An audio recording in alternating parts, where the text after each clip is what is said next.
Yo, yo, yo, yo, yo, yo, yo, yo, yo, yo, yo, yo, yo, yo, yo, yo, yo, yo. This is Bobby Kelly recording, speaking to you from his COVID-19 playroom in beautiful Ringe, New Hampshire. And today I've got somebody special on the line, the man who won, let me tell you, won the 16 bar challenge. Monday of the Mize. You are not on camera yet there, Rich. Phelan Ritchie. And I'm going to play you his winning entry because I think you need to hear this winning entry here. Bring this right up, bring that right over there onto the screen, and then hopefully it will work. And, well, of course it doesn't work. Well, of course it doesn't work. Here we go. There it is. It's coming. Here it comes to the screen there, folks. There it is. He's got the hug life. There we go. Up on the screen. Bar one, bar none, 7 rhyming till the sun come. Blunt lungs, scum monk, play the pen like heart pluck. Dear Alice, I'm more like Woody Allen and not Gigi. Beat got me doing head spins and graffiti. Warp your center of gravity, Archimedes. 6 copper shells that stock and feed me. Drum pads ends above a cush for the evening. A glum lad doubling his hooks on the weekend. Power hungry speakers with low impedance got that common drain amplification in the receiver. Most MCs are acting like divas. Cool the visual crustacean are fearing reapers. And y'all can't regulate if you got warrants, G. That's why I do a square dance and sip orange tea. 2084 Big Brother, the authority. I mutate this graphic sequence like a foreign gene. I like this part a whole lot. Yeah, me too.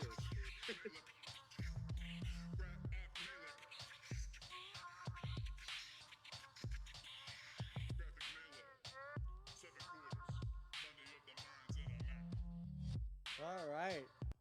What a fucking performance, man. No wonder you won. Thank you. Well, no wonder you won. I'm pissed. You know, the hardest part about that was really the fact that, like, every single person who was part of the competition is a person that I've made some sort of, like, like connection with over this summer. So it feels a little wrong to like be sat there and having to be like chosen out of everybody. Like I kind of wish just, like everybody could win. Like, That's true. Yeah. Well, Zach said the other day, he says, I don't know if we'll ever do this again because it was so hard to pick somebody. I said, don't worry about it. Just pick somebody, Pick somebody new. It doesn't matter. None of us have egos about this shit, Family Band Records is saying to send them some yo. It's fresh. Wiki. Ha ha ha ha, says Family Band. I think that's Kyler. Yeah. Kyler, I might mess it up, but it's Hennington, right?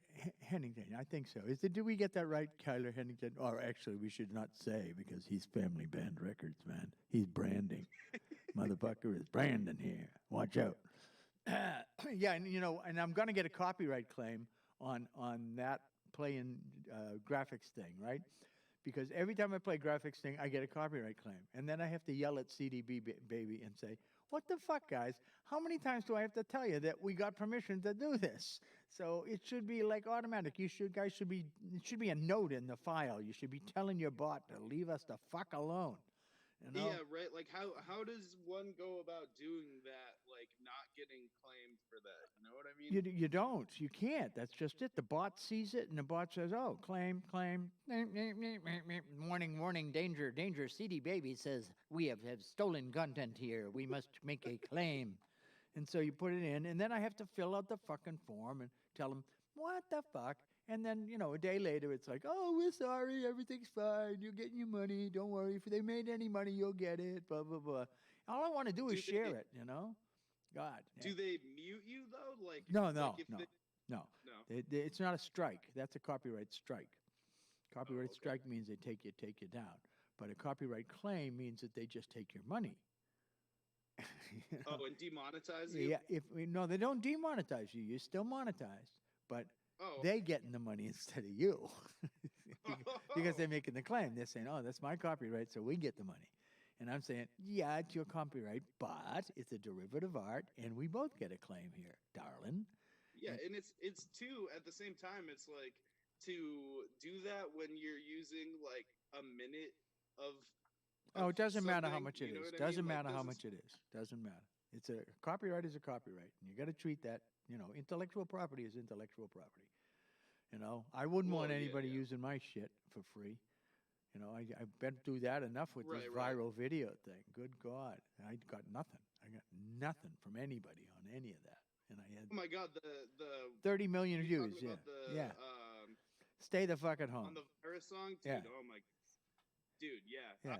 I was telling you, like, people that I've known of all walks of life, like, because I'm originally from New Hampshire. Yeah. I had a lot of people. I mean, you're from New Hampshire as well, so I'm sure you right know now. a lot Yep, of people in that's that right. area. But yeah. all of my friends, like people who I know factually don't know you, posting these songs. You know what I mean? Like, I'm seeing it everywhere, and all I can think about is like, oh my God, like I know this guy, like I've met him quite a few times. Yeah, like, yeah. You've been on stage with me. Yeah, exactly. So I'm like, it's crazy. Like, you never really know. Can you smell me through the camera? What was that? Was that me? It's probably a good thing.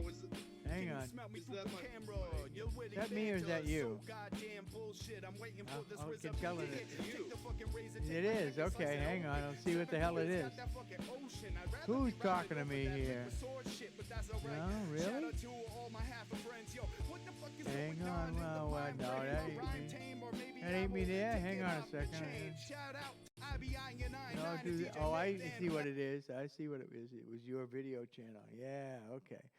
It popped on, and we went off to another channel. So I said, "Oh, okay. Sorry about that." See, this is why this program is called Bob Struggles with Technology. Because shit like that happens, and I go, where is it? I can't find it. I can't see it. So you can see me okay. Everything is fine. That seems to be working. Everybody seems to be out here in the world. Oh, I see your aid to Family Band. Good, good. Yeah, I finally got on the chat. My laptop is like from the crypt. It likes to take like forever and ever. Well, to that's all right. do It's about a minute behind anyway on the stream because it takes time for all these fucking electrons to go all over the place. Oh yeah. Yeah. That makes sense. So we won't even be able to see nothing until it's time. Yeah, well, you'll see it. We'll see. You'll see it well after it's happened. You see what you're seeing here now. That what you're looking here is the real thing. But when we go to when it goes out, it takes its time about getting there. Plus, you'll see what I'm streaming, not what. See, right now we have a conversation on Zoom. When I'm streaming, I have my camera 2. Is it camera 2 or camera 1? It's camera 1, and I have the stream up in the corner, and it. Oh yeah. Yeah. So and that's funny. I can actually see a smaller you in the stream. Yeah, that's it. Yeah, that's it exactly. Now I could probably go to. There is a way for me to say, "Oh, it's just you," and not to put anything else up. But I kind of want to keep the idea that this little stream here is a conversation between the two of us here. Phelan's iPhone. There it is. Phelan's iPhone. That was good. We got a little thing that said Phelan's iPhone. Is that your iPhone? I don't know. It looks like it's Phelan's iPhone. Yeah.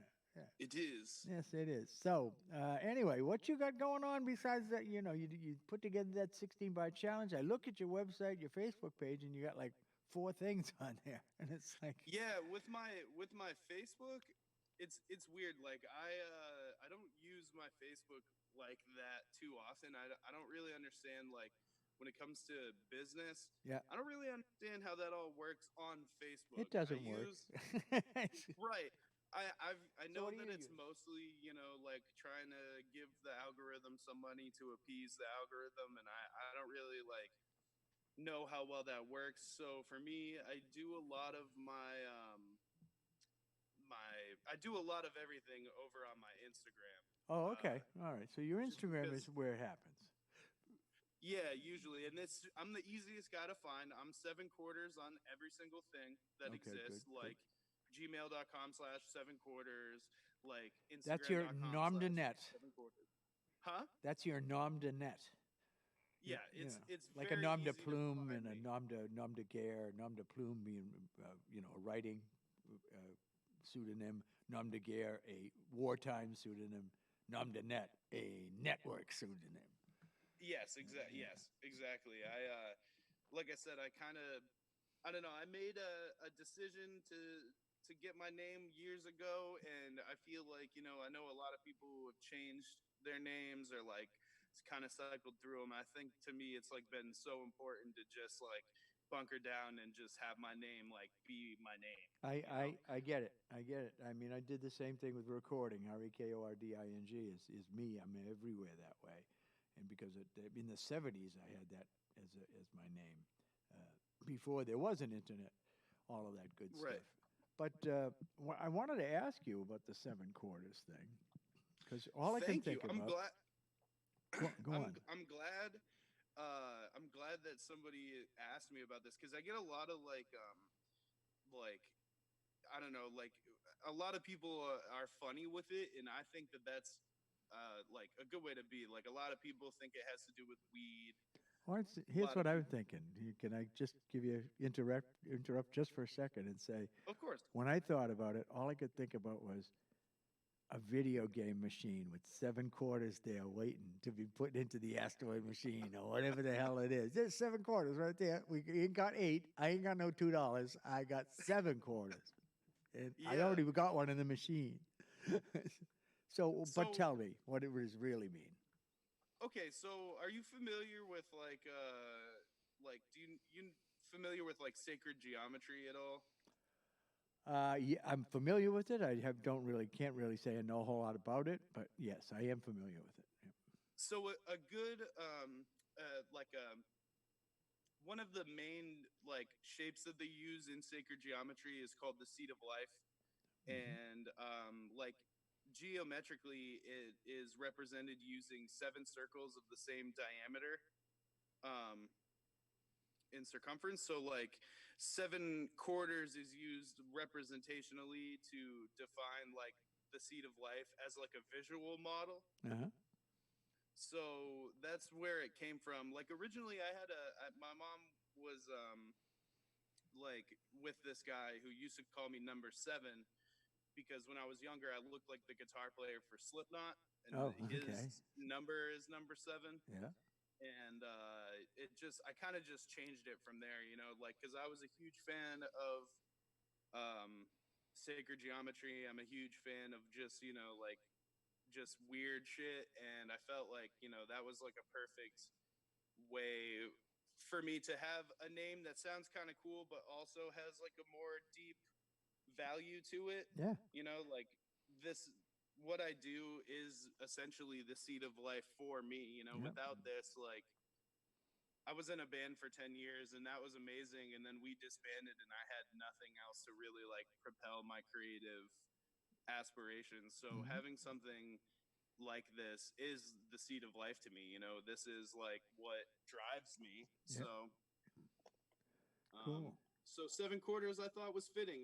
No, that's good, and it's nice to know how it fits. I think you ought to get that out there so that people understand where you're coming from, what that's all about. Origin story. The origin story is a lot less cool than my name. The origin story is really like less cool. It's just more so, like I had a good friend or have a good friend. He raps under the name Zorgavexi, and he was just doing lots of stuff, and he kind of like pushed me because, like I said, I was playing in a band before. Yeah. So to have that person be like, "Yo, man, you should kind of like rap," I was like, oh, I don't really know. I've always liked to write. I've always been interested in like poetry and that sort of thing. I just didn't see It's how. a natural extension. Right, yeah. At the time, I didn't see how because I wasn't as into that sort of thing as I am now. Like, I wasn't listening to a lot of hip hop. I wasn't doing very much like in terms of that. So when I turned like 18, kind of everything sort of just like shifted for me, and I feel like I sort of became like an all new person. You know what I mean? Like I shed my previous skin and became a new person. And I think in this second iteration of me, I think I kind of like I enjoy it a little bit better than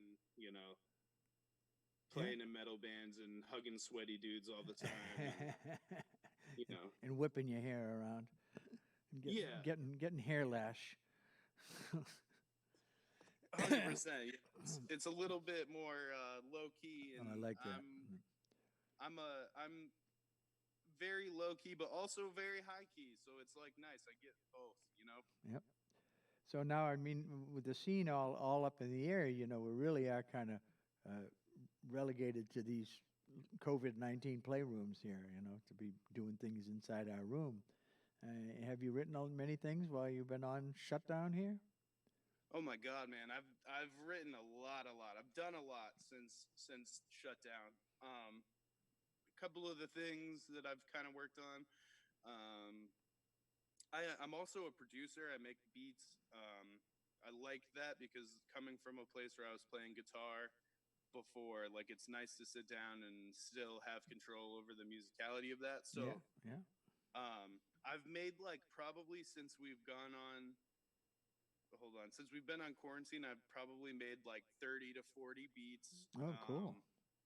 I've sold a few of those to some good friends of mine.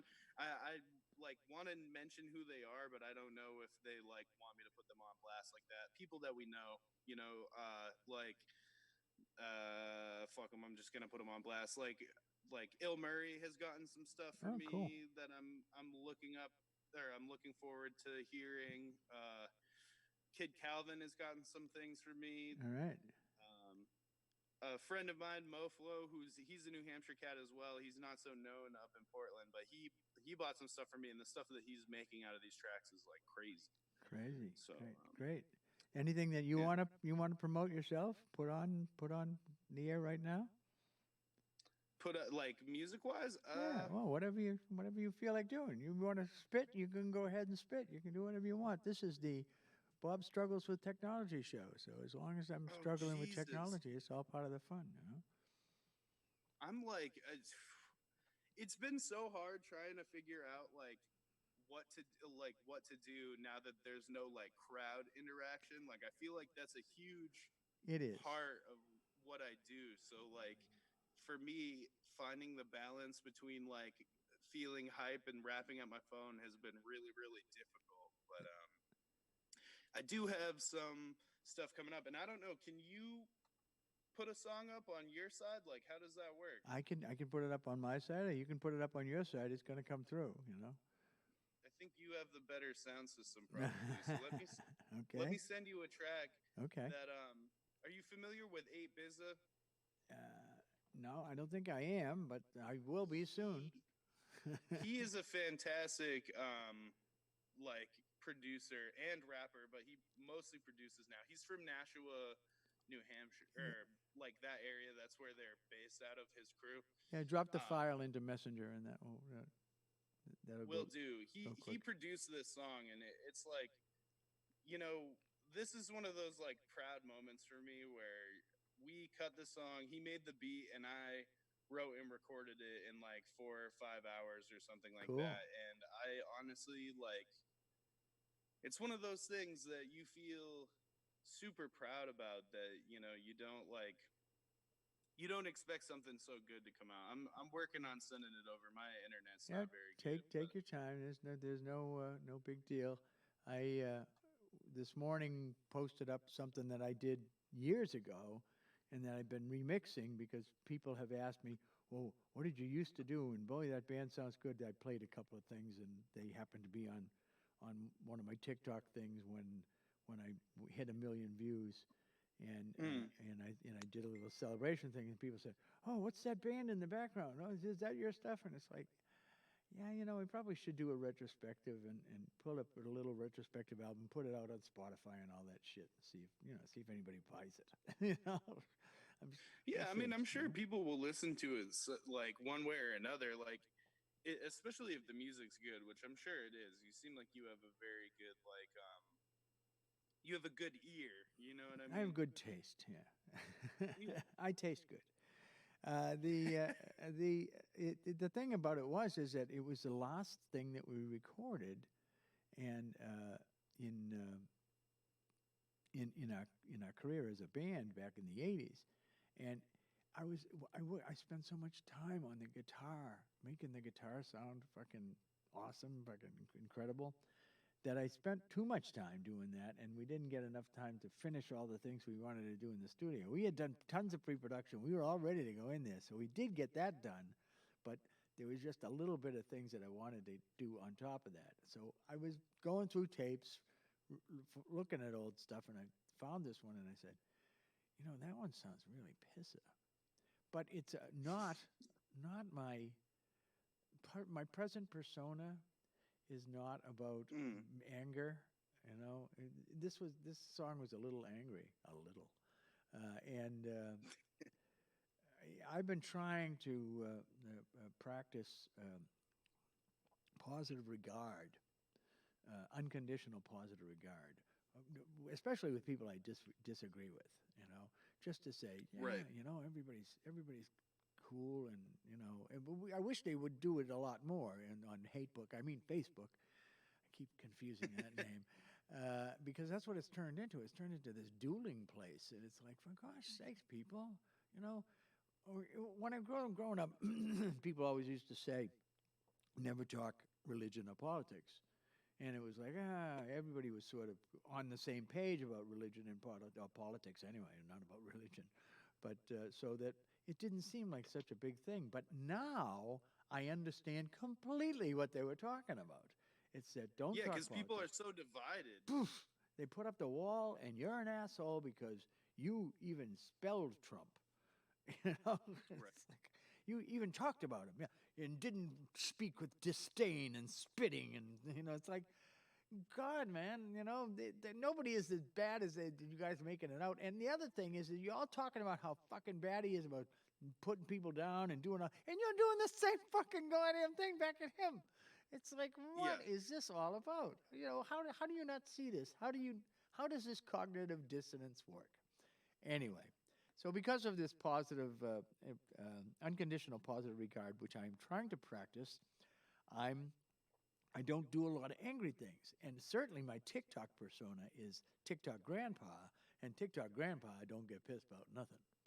You know? Right. TikTok grandpa is fucking cool and calm and collected with his ASMR voice that makes the hair on your neck go up, you know? So when I posted this thing, somebody put on a question. It's the first time I've ever got like a troll question first thing from posting a TikTok video, and it was, "What's the point of this?" I said, "What's the point of this?" Well, it was an angry song. It was just an angry song. I'm sorry. Let me play you a little bit of it just so you can hear why they thought it was so angry. Because it was angry. We got somebody requesting that we stop cursing because they're 15. Oh, well, excuse me. I'll not curse anymore.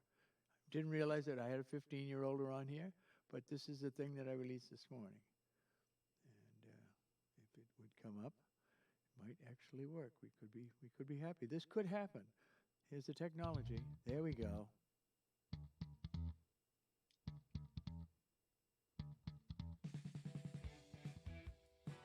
Oh, okay.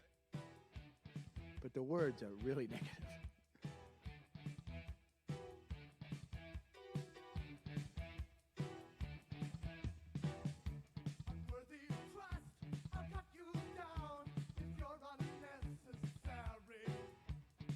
Are you the one on vocals? Yeah.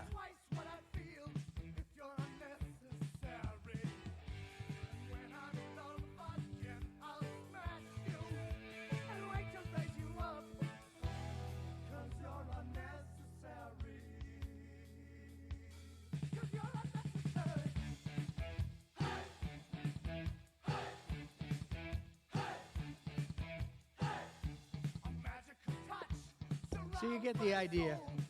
Yeah, it's a good tune though.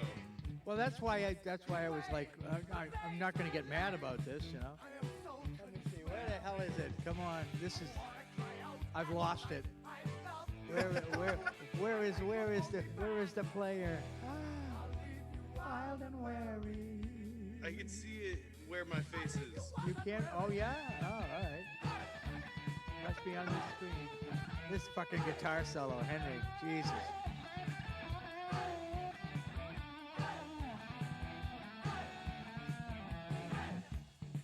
All right, Bob, you'll find it eventually. Do it this way. I'll do it this way. There it is. There it is. Sorry about that, folks. That worked. Though. I like that. It kind of has that like Talking Heads vibe a little bit. Well, it was that In a way. that era. It was 81. It's 82, so it was a long time ago.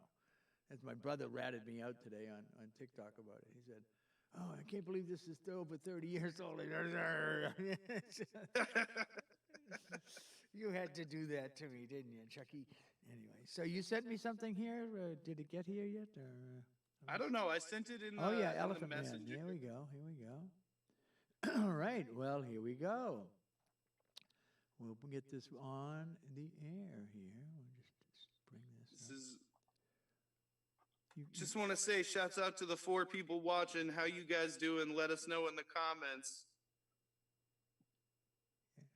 We're probably one of the 4 people watching.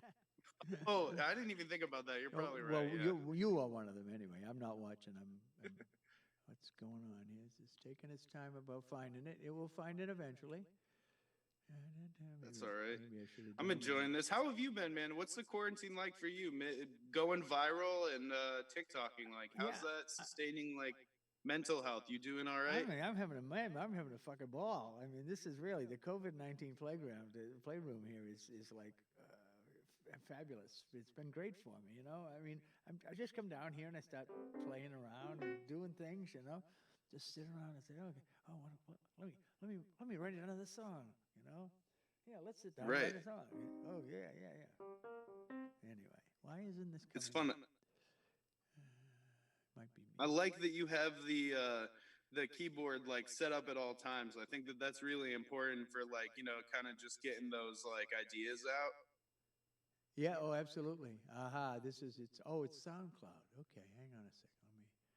Let me, and that's what I did probably. I made the mistake of going directly from there instead. Let me do this here. Open up my SoundCloud application and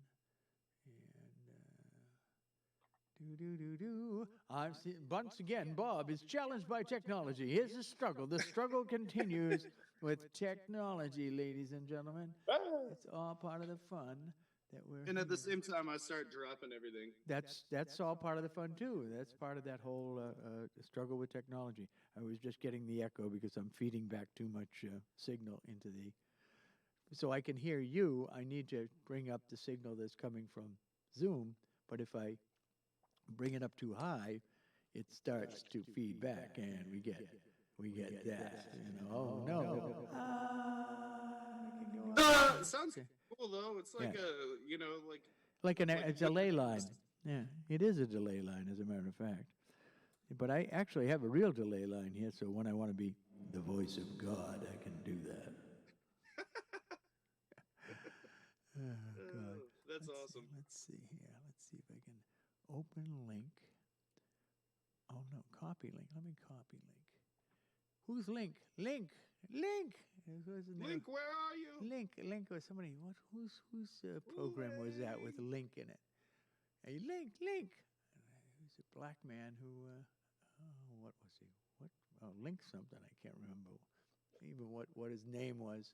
His character name. It's funny that a lot of these people who do television, I know their character name and I don't know who the hell they are. You know.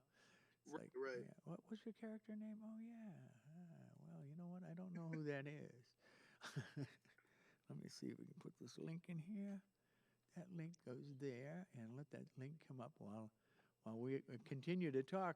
So, yeah, so this is it. It's just, I come down here every day, and I've got shit to do. You know, I got a show to prepare. I got to book somebody new. I got to sit around and think of things to do, like I was working on that song this morning.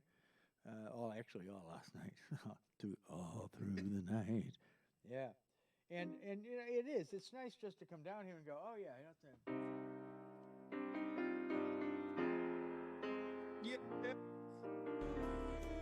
Yeah. Here we go. Oh my God. Fractal patterns burning zombie in the astral matter.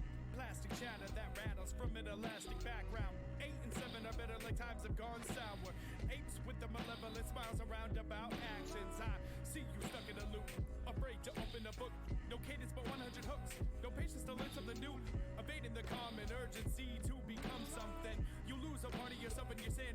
turned undone. Their attention span is jelly belly, couple skeletons hanging at the Xanax party, but irrelevant. Not much of a man, but a little more elephant. Screaming, I am not a monster as I open toxic from the cellophane. I wheeze, I cough, I'm feeling deader by the second man. A chimera promptly spawned from the carcinogens. 88 ways to lose your life like some piano keys, but I sustain myself like when cannibals bleed. Will I ever see you again? Only as the incubus. Words that Some take dope your shit, breath man. off, less a record span. We the duo from every nightmare that you can recollect. Supersonic echolocation integral to the dialect. Kids falling like radiated ghouls on some ketamine. I've grown up with some fools that do not better me. I never play to win, but crowd the board anyways. 175 in the microphone to take my pain away. Intrinsically lost, above average at all costs. Sardonic and frost, lock myself away, you strong guitar. Bar for bar, still making war zones out of these stanzas. Take to these rappers like my grandmother took to cancer. False prophet made a hollow continent, keep the volume on. Bomb shelter mentality, oscillating cavity comet. Untalented artists with punchlines like Jim Jones. I fall back when kinfolk have eyes like they are pinholes.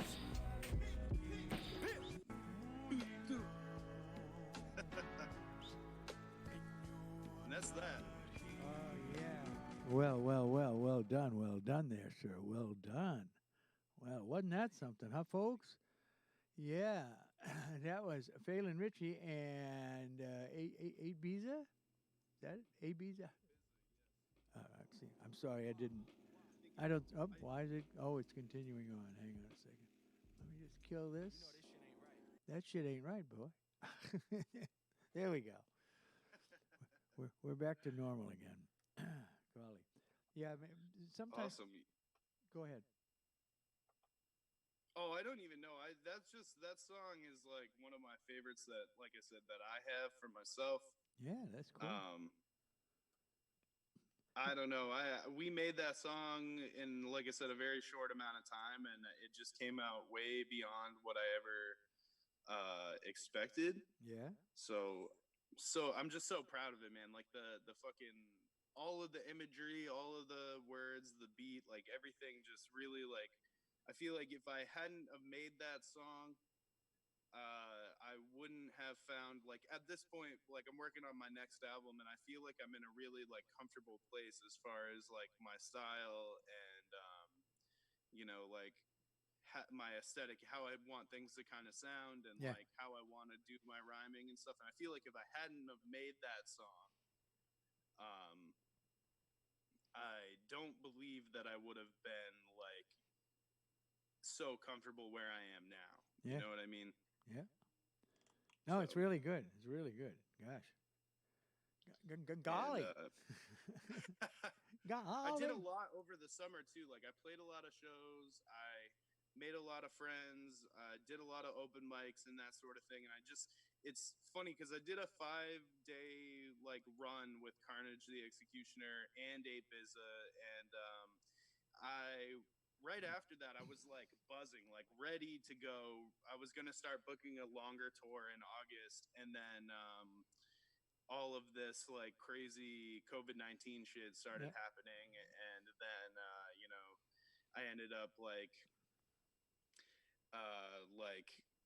being screwed in that regard because, you know, I had hit a place where I was like, oh my God, like a confidence level where I was like, I can really actually do this and not screw it up. Yeah. And then a virus screwed it all up. No.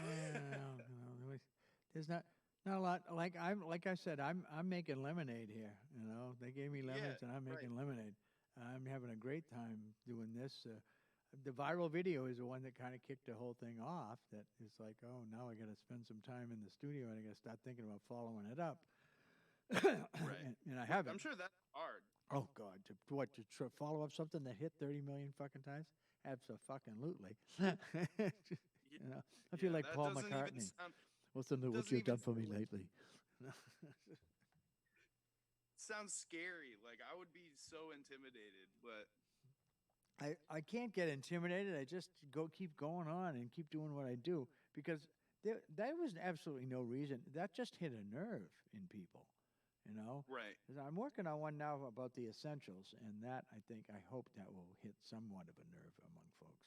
just about the whole idea of, I'm an essential. You wouldn't know it from Yeah. my pay, but I'm working here every day, so the man at the top can take the day off. You know, Yeah. yeah, and so Yeah. that whole America 2.0 thing that I did in my 16 bar challenge, the business of, hey, look, we didn't recognize the fact that all this labor, all the people that are working for a living, who work for these companies, are actually making an investment. We treat labor like it's just something to be bought. And instead, it should be treated like it really is. It's an investment. That sweat equity idea. The idea that you buy stock in a corporation, oh, you get a return. Well, if you work for a corporation, you are essentially providing them with the fucking value that they're selling. So you Right. should get a return on that. It's an investment. You're investing your capital. So that we have to now realize that labor is capital and that we need to commensurately reward it that way. And if we do this, it'll change our economy. It'll change everything about what we do. It'll change how work is valued and how products are valued and all of that. If you participate, even from the lowliest person in that corporation participates at that level, that their productivity goes up, they get something for that. They don't just get bupkis, they don't just get to make a bunch of other people rich. They make themselves rich, that they share in Right. that bounty somehow. And I've been in employee-owned companies that weren't really employee-owned companies. I always referred to them as founder-owned companies because the founders had all the stock that they got at the beginning, and it just kept getting value added to it, and you got to buy into the stock. But it's like, no, you are the stock. What the fuck is wrong with you people? Don't you understand this? So, excuse me, I cursed again for the 15-year-old. I'm sorry about that, but you're talking to a guy who made a 30 million view hit about stay at home. So, I think that they recanted that message and said that they don't care if we Oh, curse. did So they? Oh, good. You we've see, been you're given paying attention better permission. than I am. Yeah, it This was. is the first thing like this that I've done since the quarantine. Like the first time I did a live on my Facebook when it first started, and Oh, I right. rapped a few songs, and like I had people give me things to critique, which I thought was really funny. And my friends, the way that they are, is instead of giving me like songs to critique or artists to critique, they were just giving me like random things. Like my friend Mo, he said, I should critique like Listerine. So I was on my Instagram live or my Facebook live talking about how if you use yellow Listerine, you're a cop or whatever it was. So, I mean, it's been fun, but I've been trying to figure out ways to, like do things like this to keep myself interested because with this whole thing, I haven't had a job since February, which I'm used to working like 50 hours a week always, like every week, Yeah. that's what I'm used to. And so to have this sort of thing like become my job Yeah. or like find ways for it to become my job has been very like kind of eye-opening to me because I didn't think that I would be able to do like any of this, you know what I mean? Here And then you are. actually having the time to sit down and really like really pick at it and really make sure that I can do something with this has been very, very helpful to my mental health, you know what I mean? Yeah. Like I was taking it seriously and didn't think anything was going to happen. And now that this is all I have and this is like what I do every single day, more and more good things are happening for me. So it's like, I don't know. It's almost like I was talking with my girlfriend about how I feel like maybe this whole virus thing might have happened for the people like for some sort of like divine reason, you know what I mean? Like Hmm. maybe as a people we needed something like this to happen so that we could one appreciate the earth and not be contributing so highly to polluting it, but two, like really like in a culture that's so fast and Yeah. quick paced, like maybe this was something that we needed as a people to really like to calm ourselves and like to really enjoy, and make something out of the like slowness of this time. You know what I mean? Yeah, no, I get that. I also see that people are having conversations now. People are doing stuff like this, Right. instead of, oh, I'm going to go watch Netflix or I'm going to go do this. And I'm sure there's plenty of people out there watching Netflix, but there's a lot of people doing these Zoom meetings, doing Zoom song circles, where people are talking to each other and talking about their work and how it works. I'm looking here at the chat here. Murray said hello.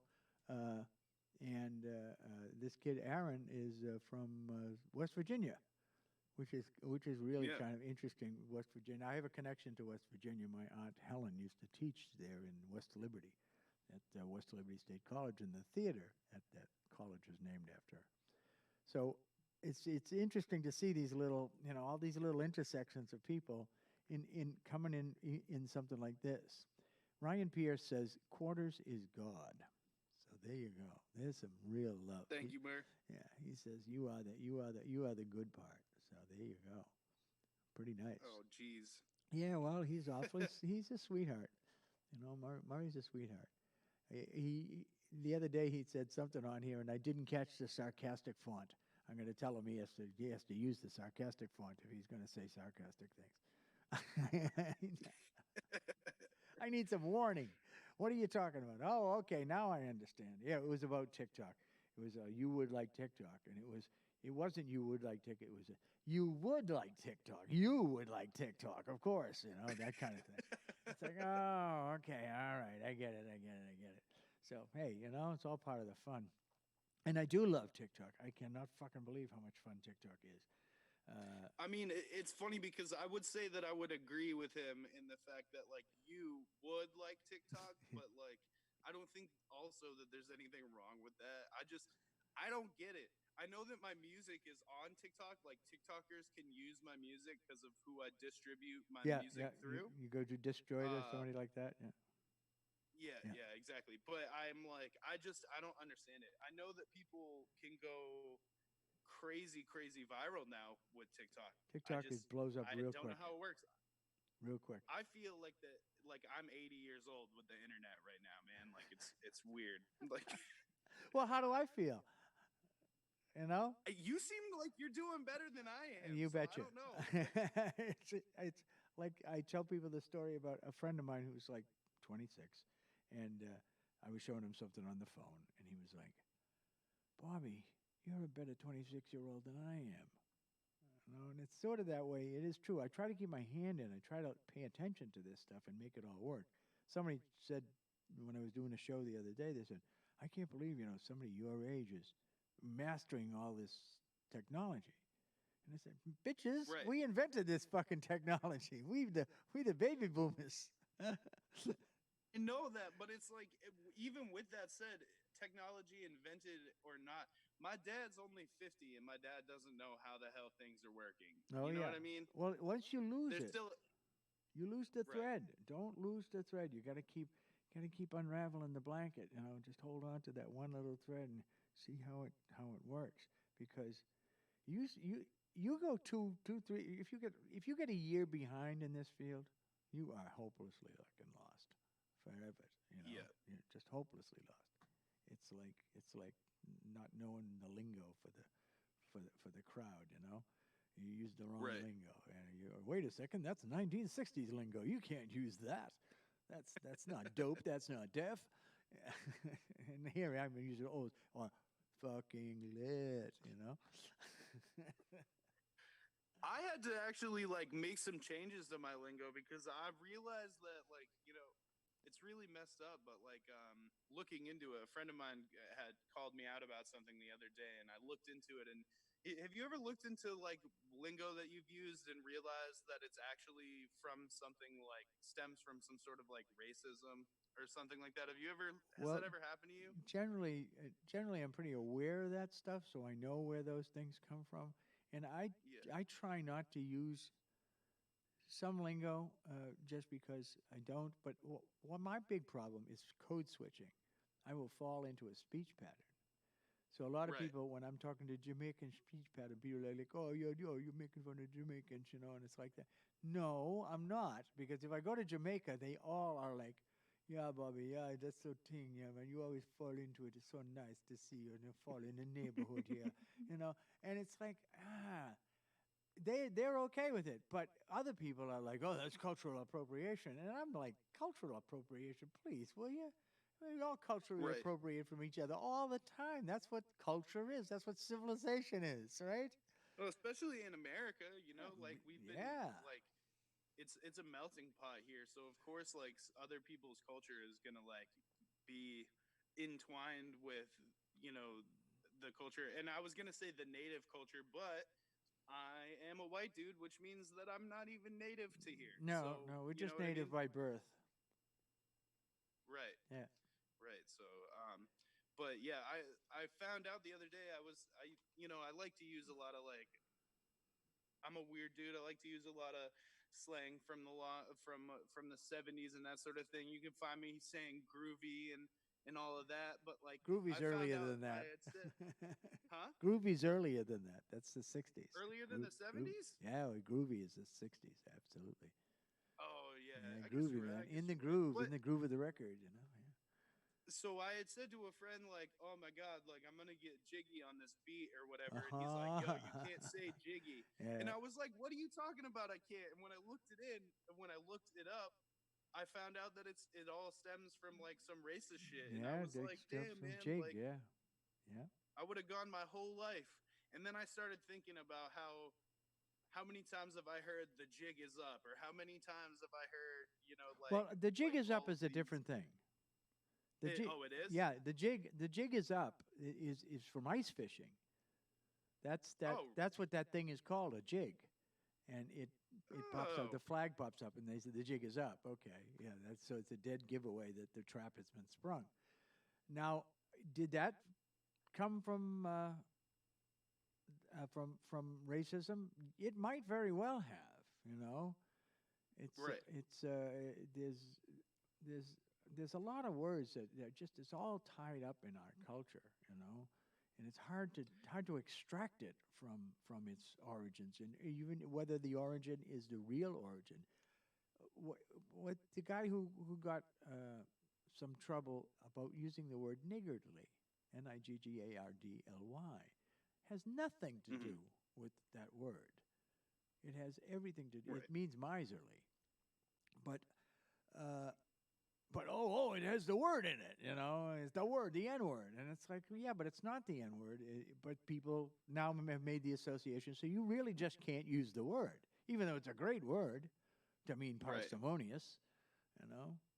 So you can say parsimonious instead. Don't use niggardly. Holy shit! Yeah. This is kind of off the rails. But my Yeah. girlfriend just tagged me in something. Oh, cool. Apparently, Judge Judy passed away today. Oh, really? So Wow. I just want to say rest in peace to Judge Judy, because I watch her show and I watch Dr. Phil's show like every day. Like if Dr. Phil goes, I'm fucking done with everything. Oh, that's it. The Like, world is over, huh? Come yeah, on. Dr. Phil keeps me going every day. That's funny. But yeah, so I just want to say rest in peace to Judge Judy. 'Cause Yeah. I have that. Requiescat in pace. I'll sing off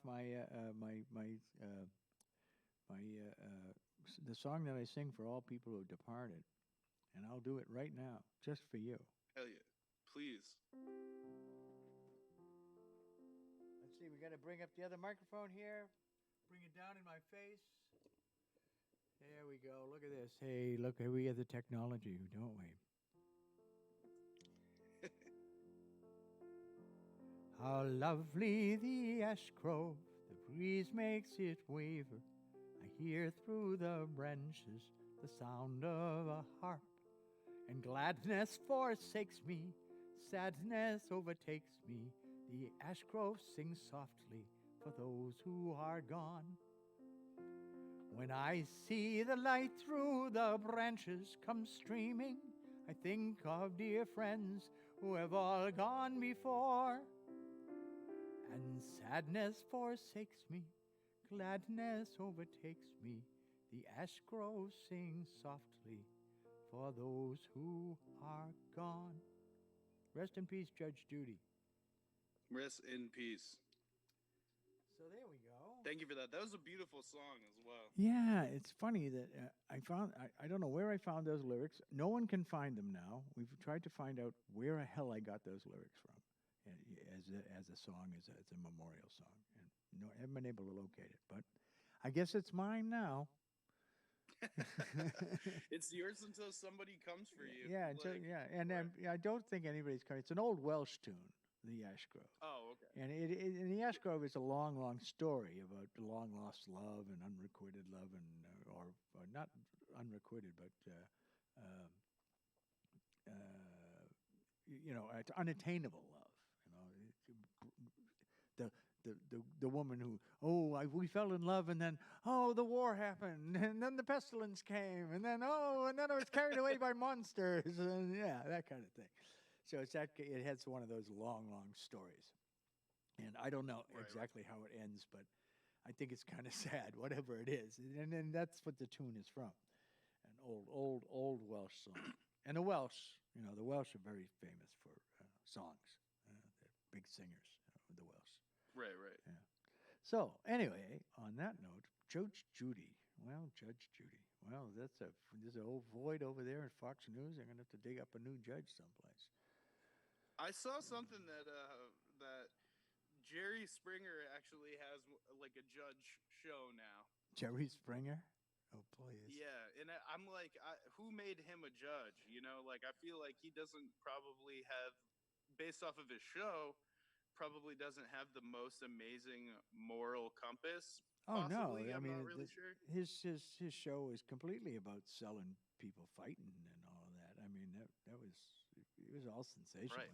He's like the National Enquirer of television. It's like maybe all the people that he gets for assault charges on his show, he just brings them over to his judge show.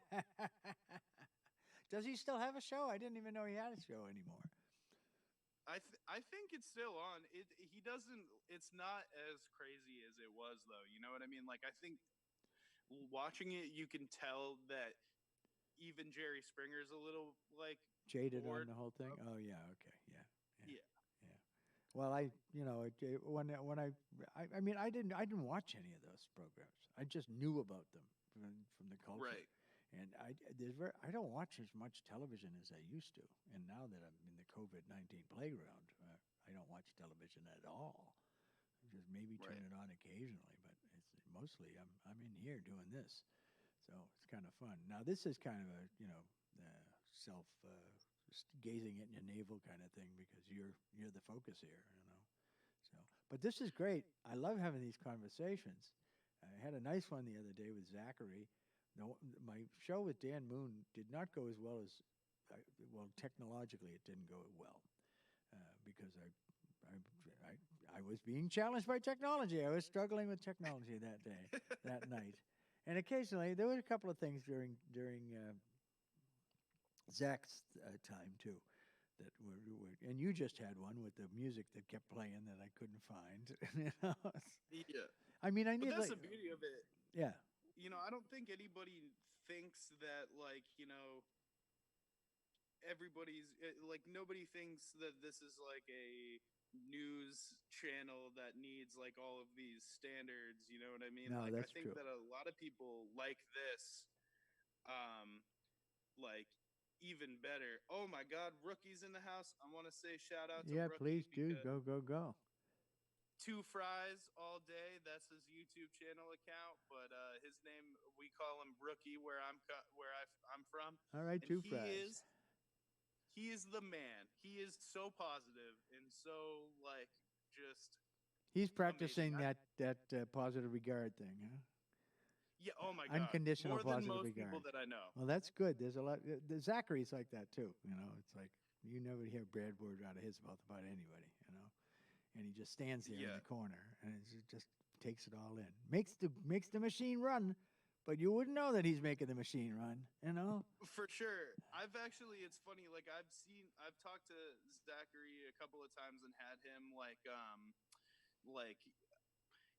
I've heard him like almost say something negative and then like Catch himself. he's the type of guy who like circles it around. You know what I mean? Yeah. And I really like that about him. Like he's very kind, soft spoken. I like soft spoken people. Yeah. You know, Not because bombastic fucks like me, huh? No, well, it's. I mean, because for me, I'm somewhere in the middle. So Yeah, I need get you. both energies at different times. I You get know you. what I mean? Now this is nice getting to know you too on this program. This is like wow, we're having a real conversation here. So this two fries all day. He says, Bob and 7/4, my dudes, music is life. All right. So you're gonna have to come on here, two fries all day. You'll have to book you up sometime. Oh, listen, Bob. Like, please, if you have Rookie on here, Yeah. you will have one of the best shows that you could possibly have. There you go. So you just got to tell them. You say, look, you got to go on. You got to go on. You got to do this. You got to do this. Are you hearing that? You hearing that? Two fries all day. Two fries. Two That's like fries all day. two fries all day. Oh Lord! Now that's something too. That's a lingo thing. That rhythm, you know, and that comes from black culture. That rhythm in speech, and people, oh, that's cultural appropriation. It's like, no, it isn't. It's part of what black people contribute to our culture. I mean, good Lord, the things that they've contributed to our culture throughout our history. I mean, hip hop alone is like one of the greatest contributions of the 21st, 20th century. You know, I mean, seriously, think about this. This is a whole genre of culture, community, and money making.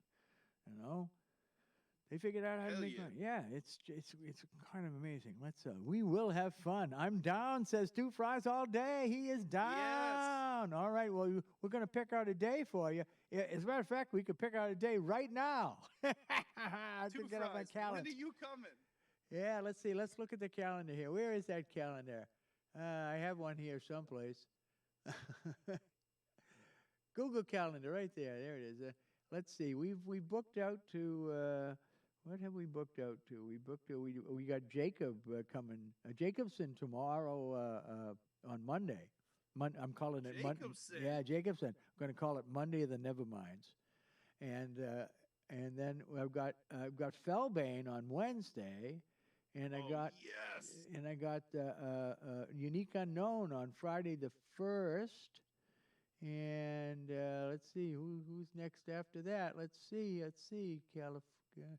This is great because I do it every other day, and doing it every other day, I hit every day of the week, every 2 weeks. So it's kind of cool. So right now, I have an opening on the 3rd of which is a Sunday. So two fries all day. You want to do it on the 3rd? Let's see what he says in the chat. I gotta look at the chat. This motherfucker, he's not doing anything. He says yes. He says yes. He's not doing anything. You're gonna twist his arm and make him do this, right? We can. That's the other thing about Zoom is you can add in people. You know, you can say, "Oh yeah, come on in." You know, as a matter of fact, we could send him a note right now and have him come on now. But I want to have a show with him. I think that sounds like cool. That sounds real cool. Yeah. Okay, so you look, two fries. I'm holding this down here. I'm going to put it in the calendar. I'm right now. I'm penciling you in for the 3rd of May.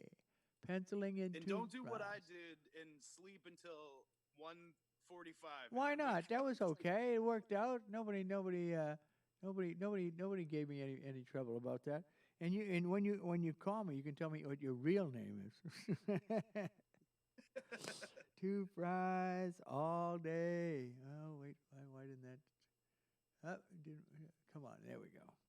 2 F-R-I-E-S all. He said yes. He said yes. All right. Well then, I don't know if you can see. I can see. I just have to open it. Hang on. We got put you on there. This event, this and following events. Yeah, you'll have to give me some.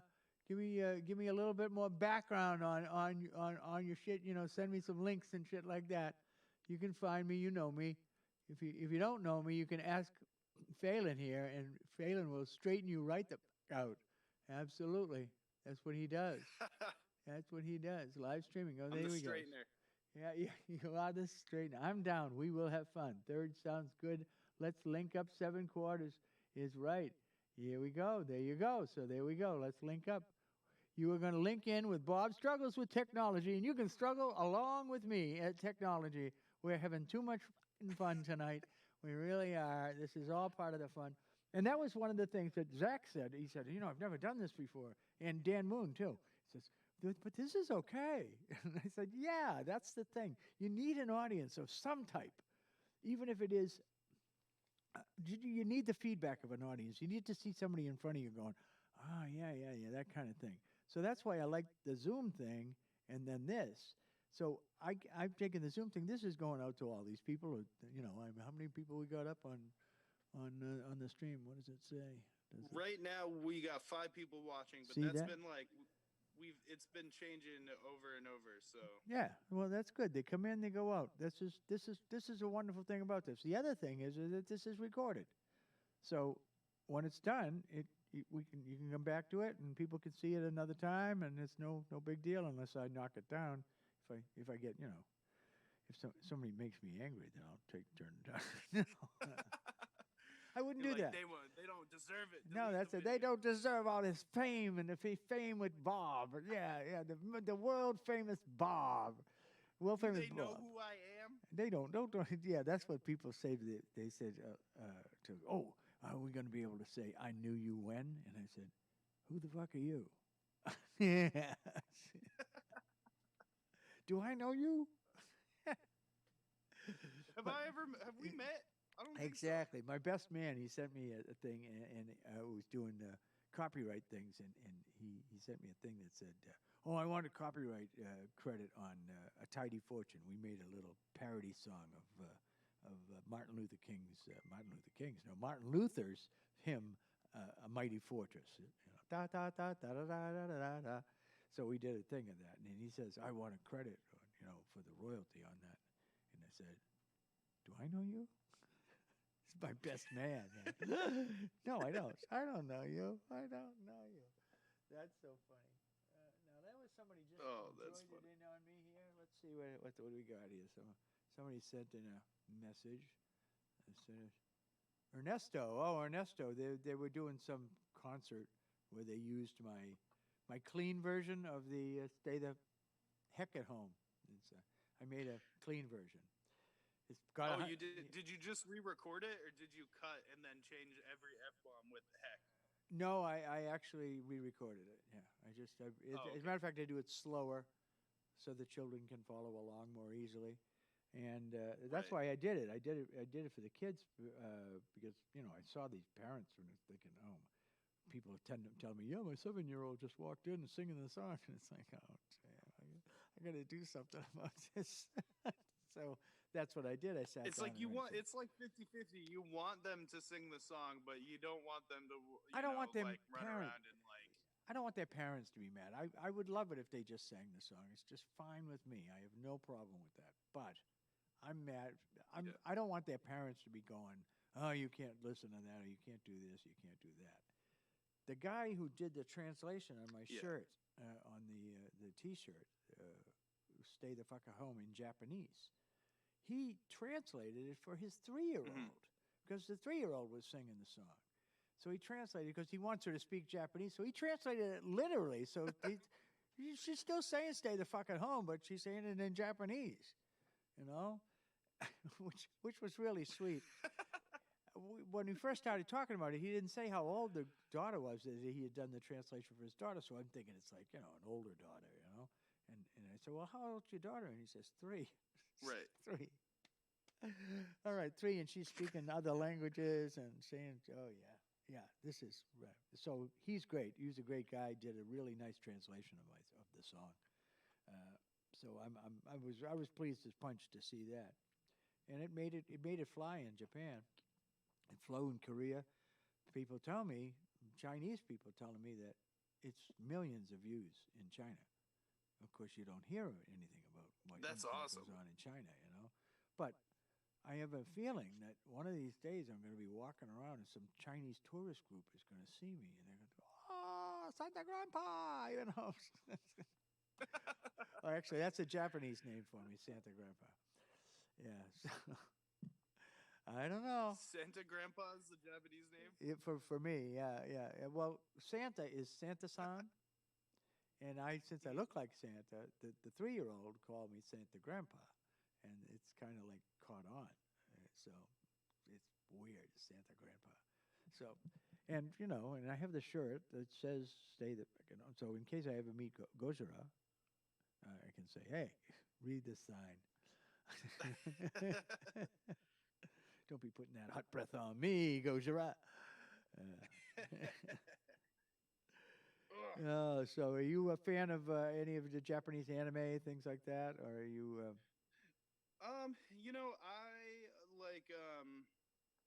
I don't watch a lot of anime, but I have watched a few of them, and I do have animes that I like. I mean, I'm 25, so I grew up like watching Dragon Ball Z, and so that doesn't really count though. Oh, that's your culture, yeah. Yeah, so I like Dragon Ball Z. I liked Cowboy Bebop when it was on because there's something cool about space cowboys. Yeah. Everything cool about Space Cowboys. Everything is cool about Space Cowboys. I watched Soul Reaper up to or Soul Eater rather. I watched that up to I think the 3rd season. I liked that. Yeah. But for me, I'm more about like I watch a lot of like weird films. I love David Lynch. I love Jodorowsky. Yeah. Jodorowsky. J.J. Yo. Yeah. Alejandro Jodorowsky. Jodorowsky. Yeah. I like him. I like all that sort of weird like. Did you see his last film? What was the last one he put out? I think the last one was La Poesia Sin Fin, but he might have put out another one since then. Poetry without yeah, I don't end. think so. I think I've seen Holy Mountain. I've seen El Topo. I've seen Santa Sangra. Oh, okay. Not El Topo? You didn't see El Topo? What is it? El Topo. It's like his cowboy picture. I haven't seen that one. Oh, you got to see that. Oh, you got to. That caused a riot in Mexico when it was released because it's sacrilegious, like everything he does. What over? Huh? Oh, really? Yeah. So no. I know that he has a movie about. He's got his version of Dune.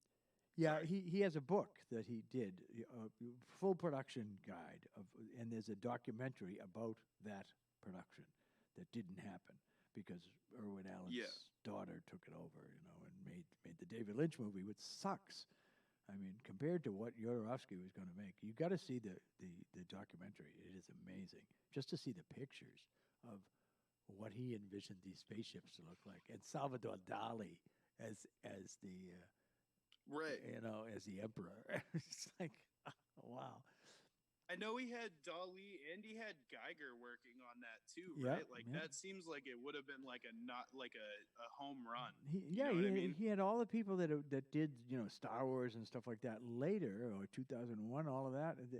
He had all those people on board, and all they needed was $15,000, and no one would give him $15,000. Doesn't even seem like that much, like as far as that's like concerned, like a huge budget project like that. Well, in the 70s, 15,000 was all it was to do was to get a couple of things shot so that he could then go get real money to get because he wanted, I think, 15 million to make the picture, but 15 million, that's nothing. That's chump change these days as far as making a picture is concerned. So it's crazy to think that. And he had these books made. I mean, these books are beautiful things, and they made for all of the studio people to look at, and as the treatment is more beyond a treatment. It's a friggin' novel unto itself. It's bigger than the book, and the book is it is related to the book only in very vague ways. I mean, as far as he just went off. He went on the Jodorowsky version of Dune. We live in a different planet, motherfucker. You know? Right. Yeah. He probably was he trying to do something similar to how like The Shining came out like and then Stephen King was like, I hate this because it's not truthful exactly to what he was Yeah, well, thinking, or did he like go? Stephen King can take it and stick it up as you know what, because that man can't write an ending to save his life. I can agree with that. Oh my God, the worst endings in all literature come from Stephen King. The worst ending, and it was all a dream. No, no, come on, Stephen, what the? Stephen, you made me watch. I read this entire book, The Stand. It was a page turner. I'm going, and I get to the end, and it's like, oh my fucking word, what the fuck happened? Like a fucking train wreck. And everything is like, all of his books are like that. So it's like, I just don't even fucking read the guy anymore. Anyway, I'm sorry about that. Didn't mean to go down that road. But no, it was, you got to see the documentary to understand what he was doing.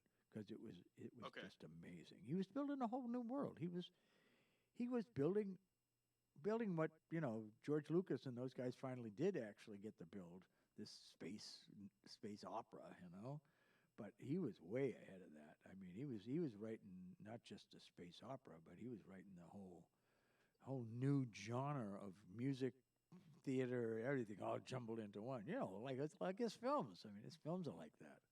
It's like, wait, is it music? No. Well, is it poetry? No. Well, is it? What is it? Takes an army to make a film. Is one of his quotes. Does.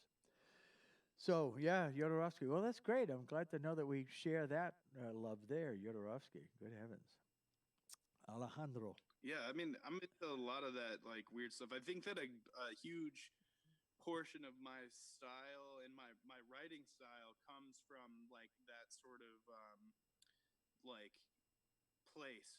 Like, I'm not dealing with visual aspects of things, but I feel like, the way that I describe things lyrically, in the way that I kind of like just the way that I hold myself. I picture myself as kind of like a surrealism rapper, like or like, I guess, if that makes sense. That makes sense to me. I'm fine with that. Yeah.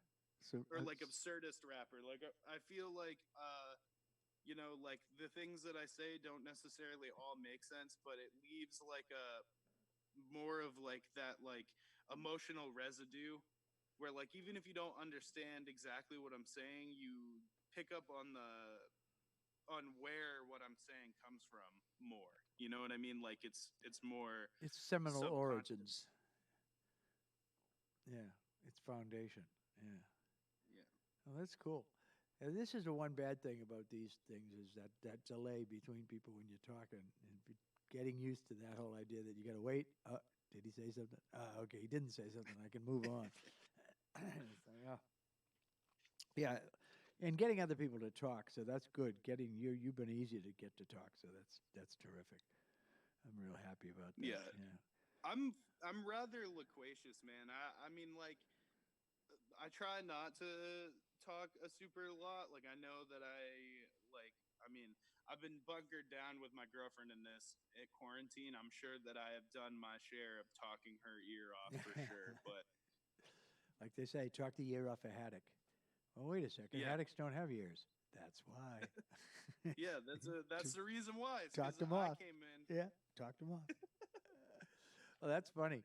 But no, you absolutely. When you're being interviewed, just feel free just to go with the story. You got stories, go. Just go with the story, How long have we been on anyway? What time is it?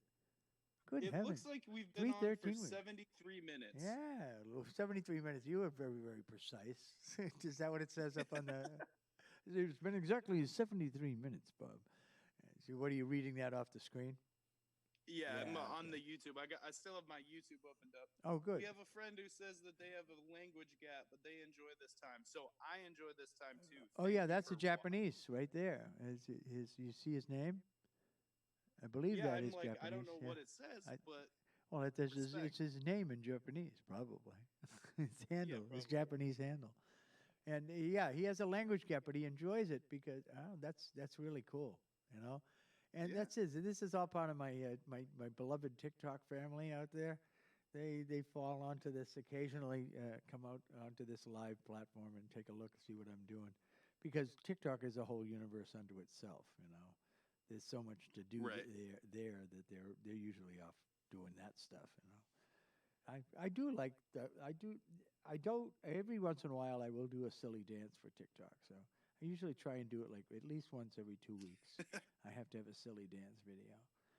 Because that's what TikTok was founded on, silly dances, lip syncing, and all of that. So I have to find some good song, Right. and go with that. Like that one I did the other couple of weeks ago. I'm a hoe, and I admit it. I did that shit. It's pretty funny. But and that's the thing. The Nothing wrong juxtaposition. with that. I mean, Go.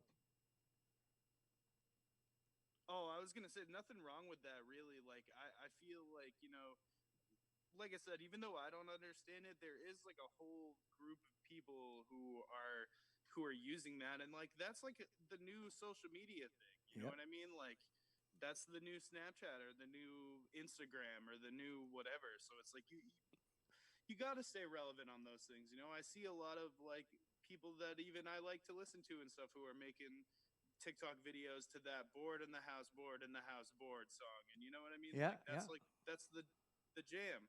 yeah. Oh, that's.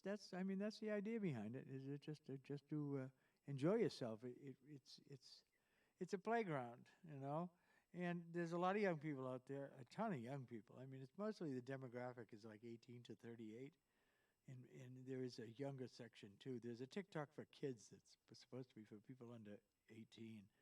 There's an awful lot of people who lie about their age and are on TikTok. I don't know how they police that. I don't know that they do police it. And there are rules about how many followers you have to have before you can be live. And there's a lot of beggars on there too. People who are like, oh, beg to follow. Oh, follow the follow and blah blah blah blah. And oh, send me gifts and do all of that. And it's like, well, TikTok gifts they get like 70% of the money goes to TikTok. So you're better off not getting any gifts from TikTok. You're better off saying, here's my Venmo. Send me real money, please. Or PayPal Right. or whatever, and I have one of those things here, but occasionally people will throw something in there. I haven't had really any super chatters or anything like that drop in. Super chats are a kind of chat that it makes their posts stay up there a little longer and in big letters so you can see it, and that they pay for that privilege, and it's kind of cool. Right. So, yeah. We got a hello. Who do we get? You got you gave the hello. Good for you. You're better at this than I am. I mean, I'm doing my best. You're doing I'm, fine. You're doing excellent. You're like, wow. You're killing it, Phelan, killing it on the internet. He's not falling behind the times. He's ahead of the times. He's doing stuff that nobody else is doing. He's doing YouTube Live with Young Bobby. I am doing it live with Young Bobby all day, every day. Yeah. That's funny, the whole Young Bobby thing, And it was Monday of the Minds that really brought that all out. I mean, I had a couple of rap songs that people had said, "Oh, you should be Young Bobby," but because the few times that I did some performances. But when I went to Monday of the Minds at their second anniversary, and they had that performing experience, and then came back 2 months later and had the same kind of performing experience where everybody's just throwing the love. They threw money at me that night. I made $137 for people throwing dollar bills on me. I felt like a go-go boy. it was amazing. So yeah, Monday of the Minds changed my life as far as my hip hop life. Making me understand what it was about, what hip hop was about, the culture and the culture and community. That was the thing that I really love about hip hop. I don't really care that much about all the rappers and the people who are making beats and things like that and making money and selling their clothes and all that and the hoes and all that baloney. But when I hear the real thing, when I hear kids telling their stories, I mean, well, my story about living the Leave It to Beaver life is based entirely upon listening to all you guys talk about your horrible childhoods. It's like, oh yeah, I was left in the river, and, all alone in the river. No one. I have no father. I have no mother. I was taken by the state from a prisoner or something like that. It's just like, oh my God, how do these kids grow up? And I grew up like Leave It to Beaver. Exactly. I mean, my mom wore pearls when she dusted the house. She had to put on a dress every day when she got up. It was just one of them things. So it is a total different thing to see this life and to try and fit my milieu into all of that, to let you guys know where I'm coming from, and y'all been fucking amazing. Yeah, as simple as that. Y'all been fucking amazing. You treat me like I'm some fucking valuable asset on the planet or something. It really makes me feel good. It really does. So, I mean, that's the way that it should be, man. Like, yeah, positive regard. Yeah, 100%. Yeah. I feel like, I mean, for me, I'm pretty new to mines, to be honest. Like, the first time that I even ever went there was not the past Kill 'em with Kindness, but the Kill 'em with Kindness before then. That's actually the first time I ever saw you. At that one, yeah, when I went up Yeah, against Sarah and had my compliments handed to me. yeah, dude. That was good. Well, and that was instantly, because I've been rapping for a really long time. Like I said, I had been in a band also for 10 years, and that was my main focus, as I was playing in my band. But then I realized it's pretty hard to choreograph like 4 grown men's like life. You know what I mean? It's hard. Yeah. Like, my drummer just got married. My bass player lives in another town and like has a job that he works like all the time. It's like hard for us to get together. Yep. So, I started thinking to myself, oh, I'll kind of take this a little bit more seriously and hope that that's something that's good for me. And then I came to Mines. Like, my girlfriend actually like pushed me to go because I hadn't done anything like that, and she was like, look at this cool thing, like it's a compliment battle, like we need to go and do that. So I was like, okay. So I went, and honestly that changed everything for me too, because Mines is like amazing.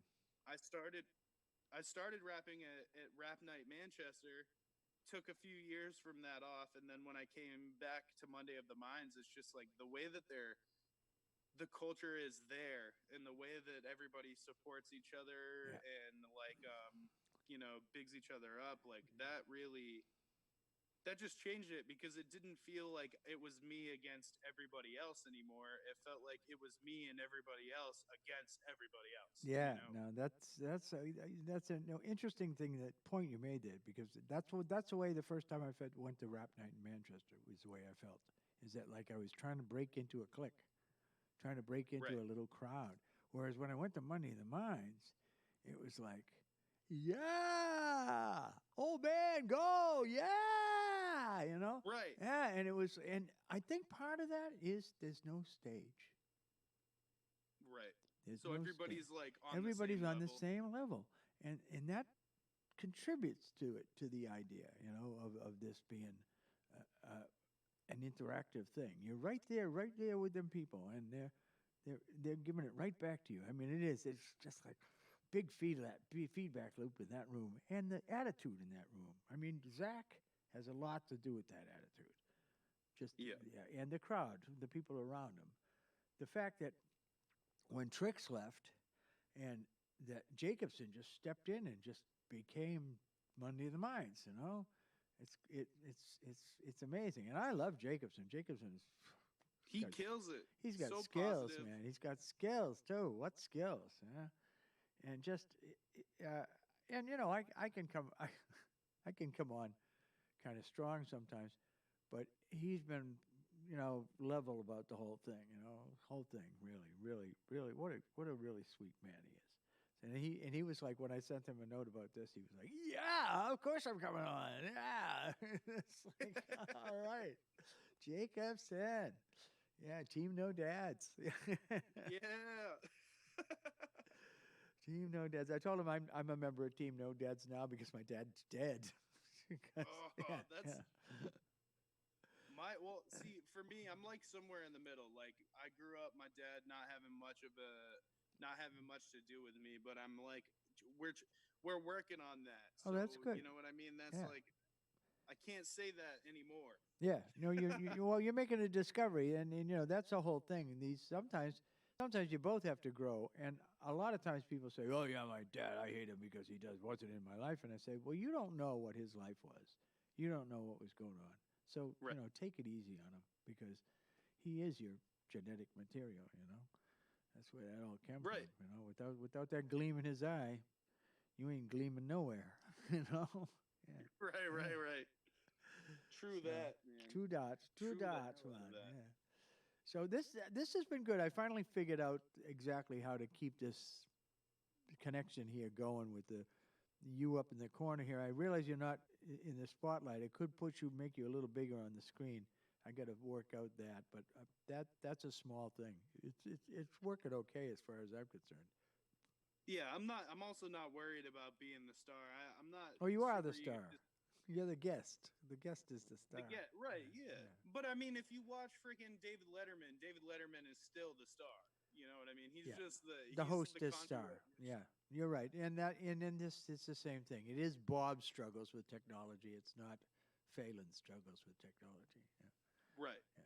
Bob struggles with But Phelan. I'm just happy to be here, anyways, man. I don't have to be the star of anything. I just appreciate the time. No, it's great, man. Your day. No, this is great. This show has been like so much fun to do. Getting to meet all these people and get to actually have conversations that you can't have in a crowded club, and then you can't have on the sidewalk. When you're all freezing and somebody's passing your pipe and all of that shit.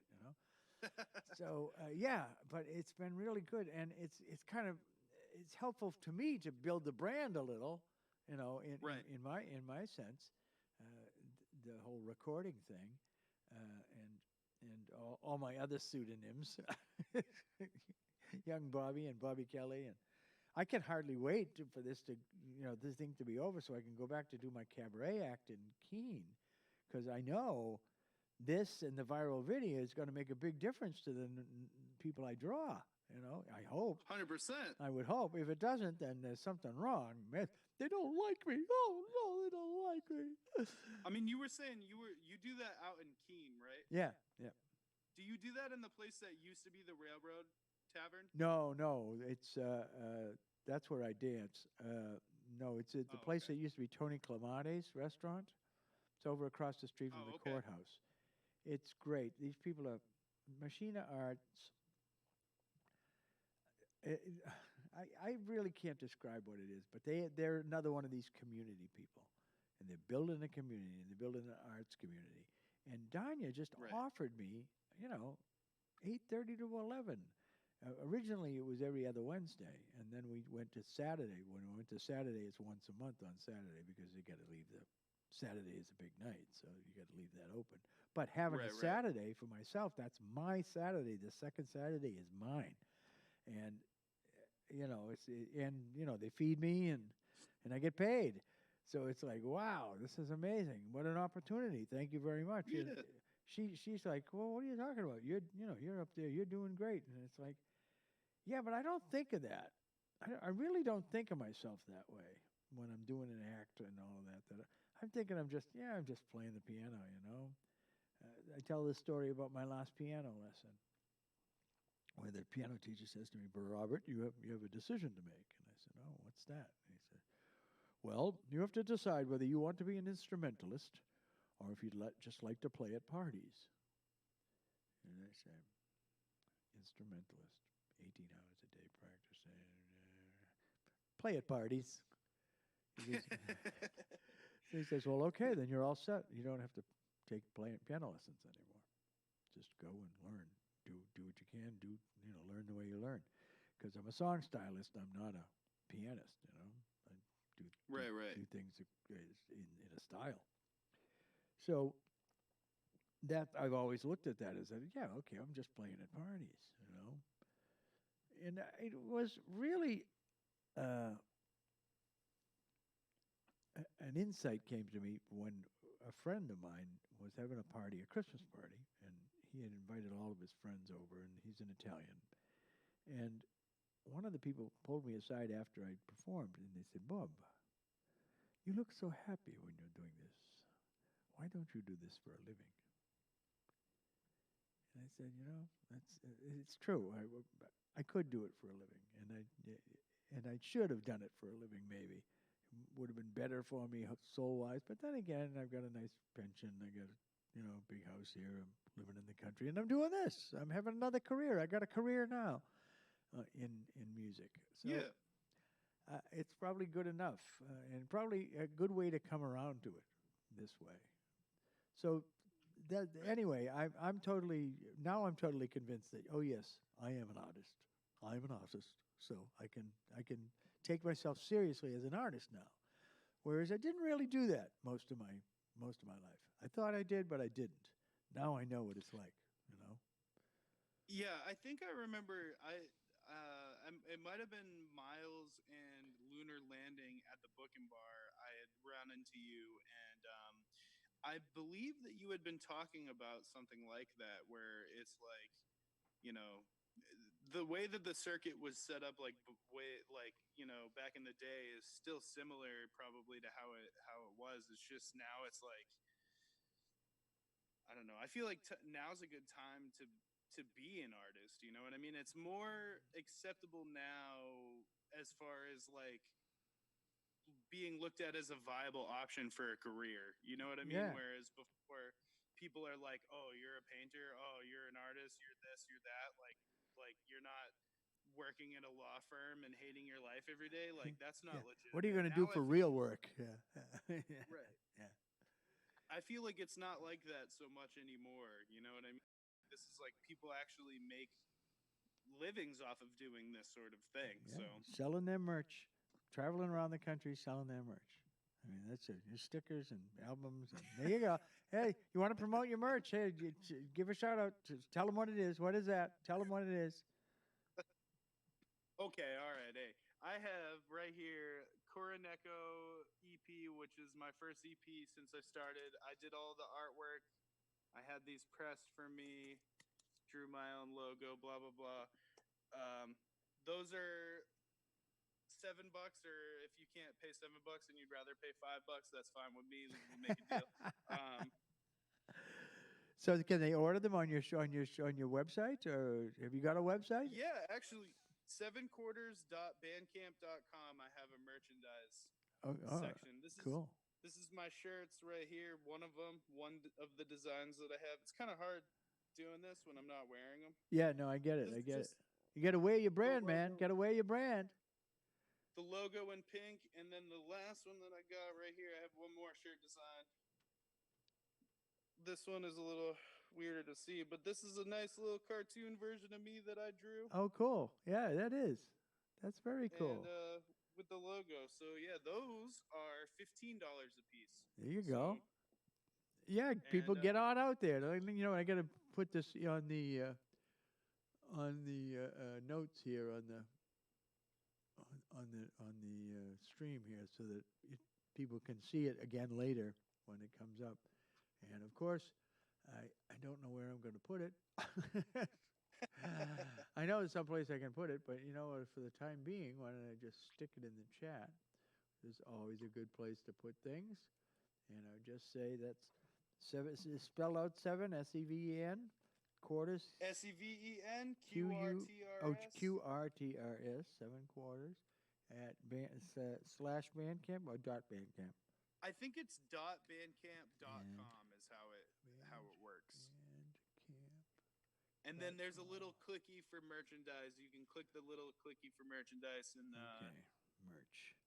All right, I'll put that up on the description in the thing so that people see it and can go there and buy good shit from you and make you happy and make you help your career. We're going on 94 minutes. We've been at this for an Hour and a half, bud. man. Hour and a half. Yeah, well, this what a good conversation should be like that. You know, I agree. time flies when you're having fun, right? Tempest Fugit. Anyway, well, I don't want to keep you all afternoon either, too. So I'm sure you got stuff to do. You know. All I have to do that's important to me right now is smoke a bowl and drink Well, you some can do coffee, that. and You can do that. That's allowed on Oh, this I can- television. You didn't know that? Hang on a second. Whoa, I didn't know that. I'll go over and grab mine, and you go grab yours, and I'll be right back. Okay, well, yeah, let's, and then We'll we'll put a do little that. dead air up here. Hey, we got some dead If you are not air, 21 dead or over, air, don't dead do air, this. dead air. Dead air, dead air, dead air, dead air, dead air, dead air, dead air, dead air, dead air, dead air, dead air, dead air.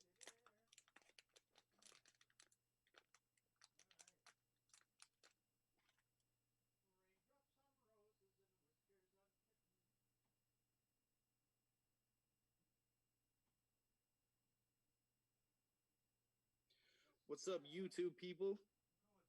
How's everybody doing? I want to say thank you to everybody who watched. I want to say thank you to young Bobby while he's What not are sitting these right people here, doing? so I can make it Why, seem they're like we were corrupting talking the about him. youth of America. That's what they're doing. They're corrupting the youth of America. We're Here we are, corrupting corrupting America. the youth of America. Let me put this one.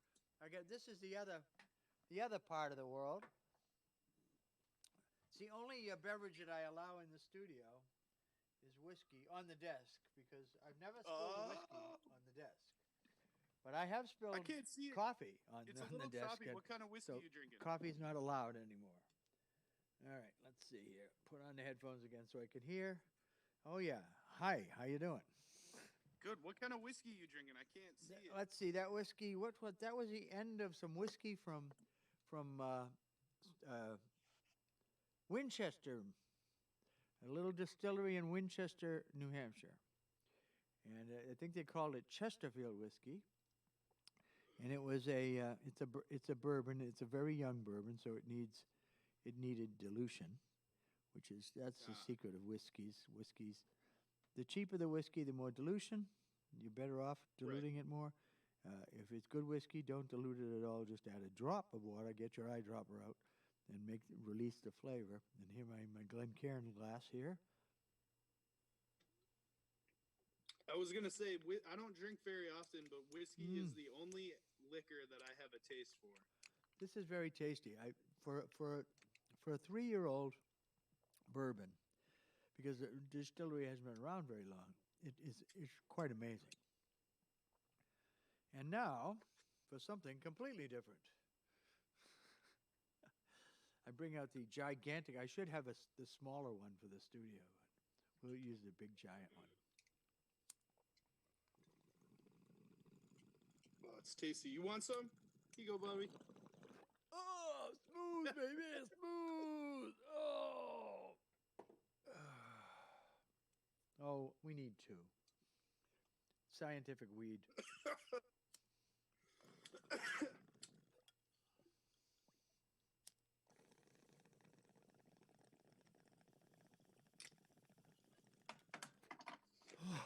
Oh. Get all the YouTube people high real quick.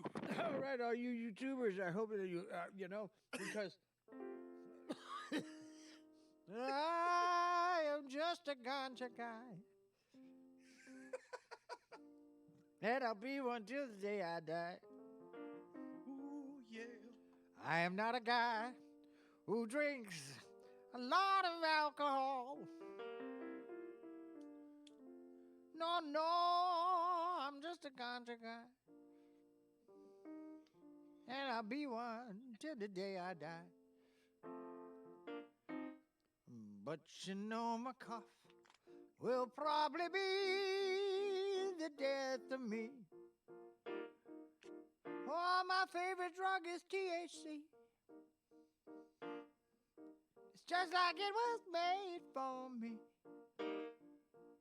And perhaps it was set inside my cells genetically. Addictive personality. Mighty common, don't you see, in society.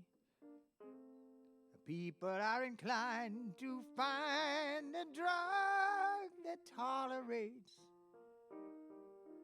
Yeah. The Ganja Guy song.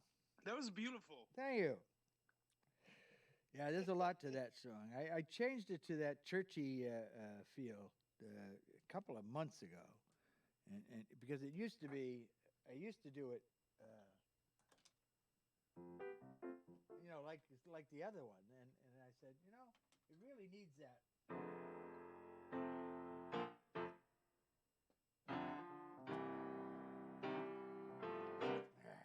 Hey, put your baby on the radio. Yeah.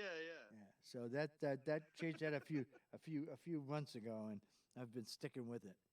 It's funny how songs change over time.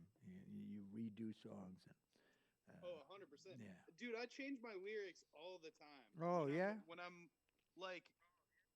rapping, when I play live shows, there are things that I realize like This works better another way. Maybe I had worded that. Yeah. Yeah, or maybe I had worded something not the right way, or something's a little more comfortable because I have a fairly dense rap style, I guess. Like No, I'm using really? a lot of words. Really? Yeah, Of course you do. I know shouldn't, you do. like- It's good though. No, but it's like I shouldn't do that to myself, and so that's what happens. Is like I'll rap like that, and then I'll realize how stupid that can be for a live setting, and I definitely. I will change things over time as I realize that I'm like that's just not possible. Yeah. Like, I don't need that many words. Get rid of a few of them. No, that's it. Economy of speech is really important. Let's see who's this. Yeah. Miss you and love you too, bro. Says, oh, Two Fries. Okay. Two Fries? Two Fries said that. Yep, he said that to you, and that's awful nice of him to say those things. They're awful. Everybody is so nice to us. This has been a pretty good chat line going on here too. I wish I paid more attention to it. Yeah. Hell yeah! You just got 610 yen. I don't know what that works out to be. Oh yeah, I got yen. Wow, 610 yen. That's like $6 to $7. That's not bad. Yeah, because I think 6,600 yen is like $60. So, yeah. Well, that's awfully nice. Thank you very much for that gift. Wow, that's cool. We'll put Thank you, friend. I don't know what your name is. I wish I did. Oh, his name is those characters there, whatever it is. But yeah, wow, 610 yen. Cool. I think that's my first yenify. I've been yenified. Yeah, that's cool. And who's up there? P up there. Somebody's got a super chat up here. P. Is that you? Pete? Oh, that's probably him. Yeah, okay. P is I guess that's what the name is. So P. P-E-A, yeah. He must probably telling us that. Yeah, well, cool. Thank you very much, P. Really, really good to know. That's like P as in, little, like bean, bean pea, peas. Yeah, that's Rice awesome. and peas, man. Rice and peas. My favorite thing. My favorite thing in Jamaica. Rice and peas. Chicken rice and peas, man. I'll give you some chicken rice and peas. Oh, man, I love that. Nothing I like better. It's funny because when I was going there first, it was a resort thing, but I knew people from the neighborhood, and I was staying with a guy in the neighborhood in his house up in Salt Spring. So you go to the resort, and they want lunch, and it's like $20 for lunch, And I said to them, wait, no, here, let me give $20 to the caddy. And I said, hey, caddy, go get some food for everybody. And he go get food for everybody for $20 and still get money in his pocket. It's like $2.50 for chicken rice and peas. It's like standard everywhere. Everywhere you go, there's cook shops every 20 feet in Jamaica. Next to the nearest mango tree, there's a cook shop. And if it isn't a cook shop, there's like a little bar, and they got the credit for the telephone, Digicel, and you you see these signs, or Mhm. there'll be a sign posted on a tree. It says Digicel sold here. And it's like, yeah, you go get your phone charged up with credit from just some guy in his little neighborhood house, And they always used to give me say, Well, they oh, gotta make. I'm sure they gotta make a living somehow. oh no, So everybody's making a living this that's the way. perfect way. It really is. I love Jamaica. It's a great place.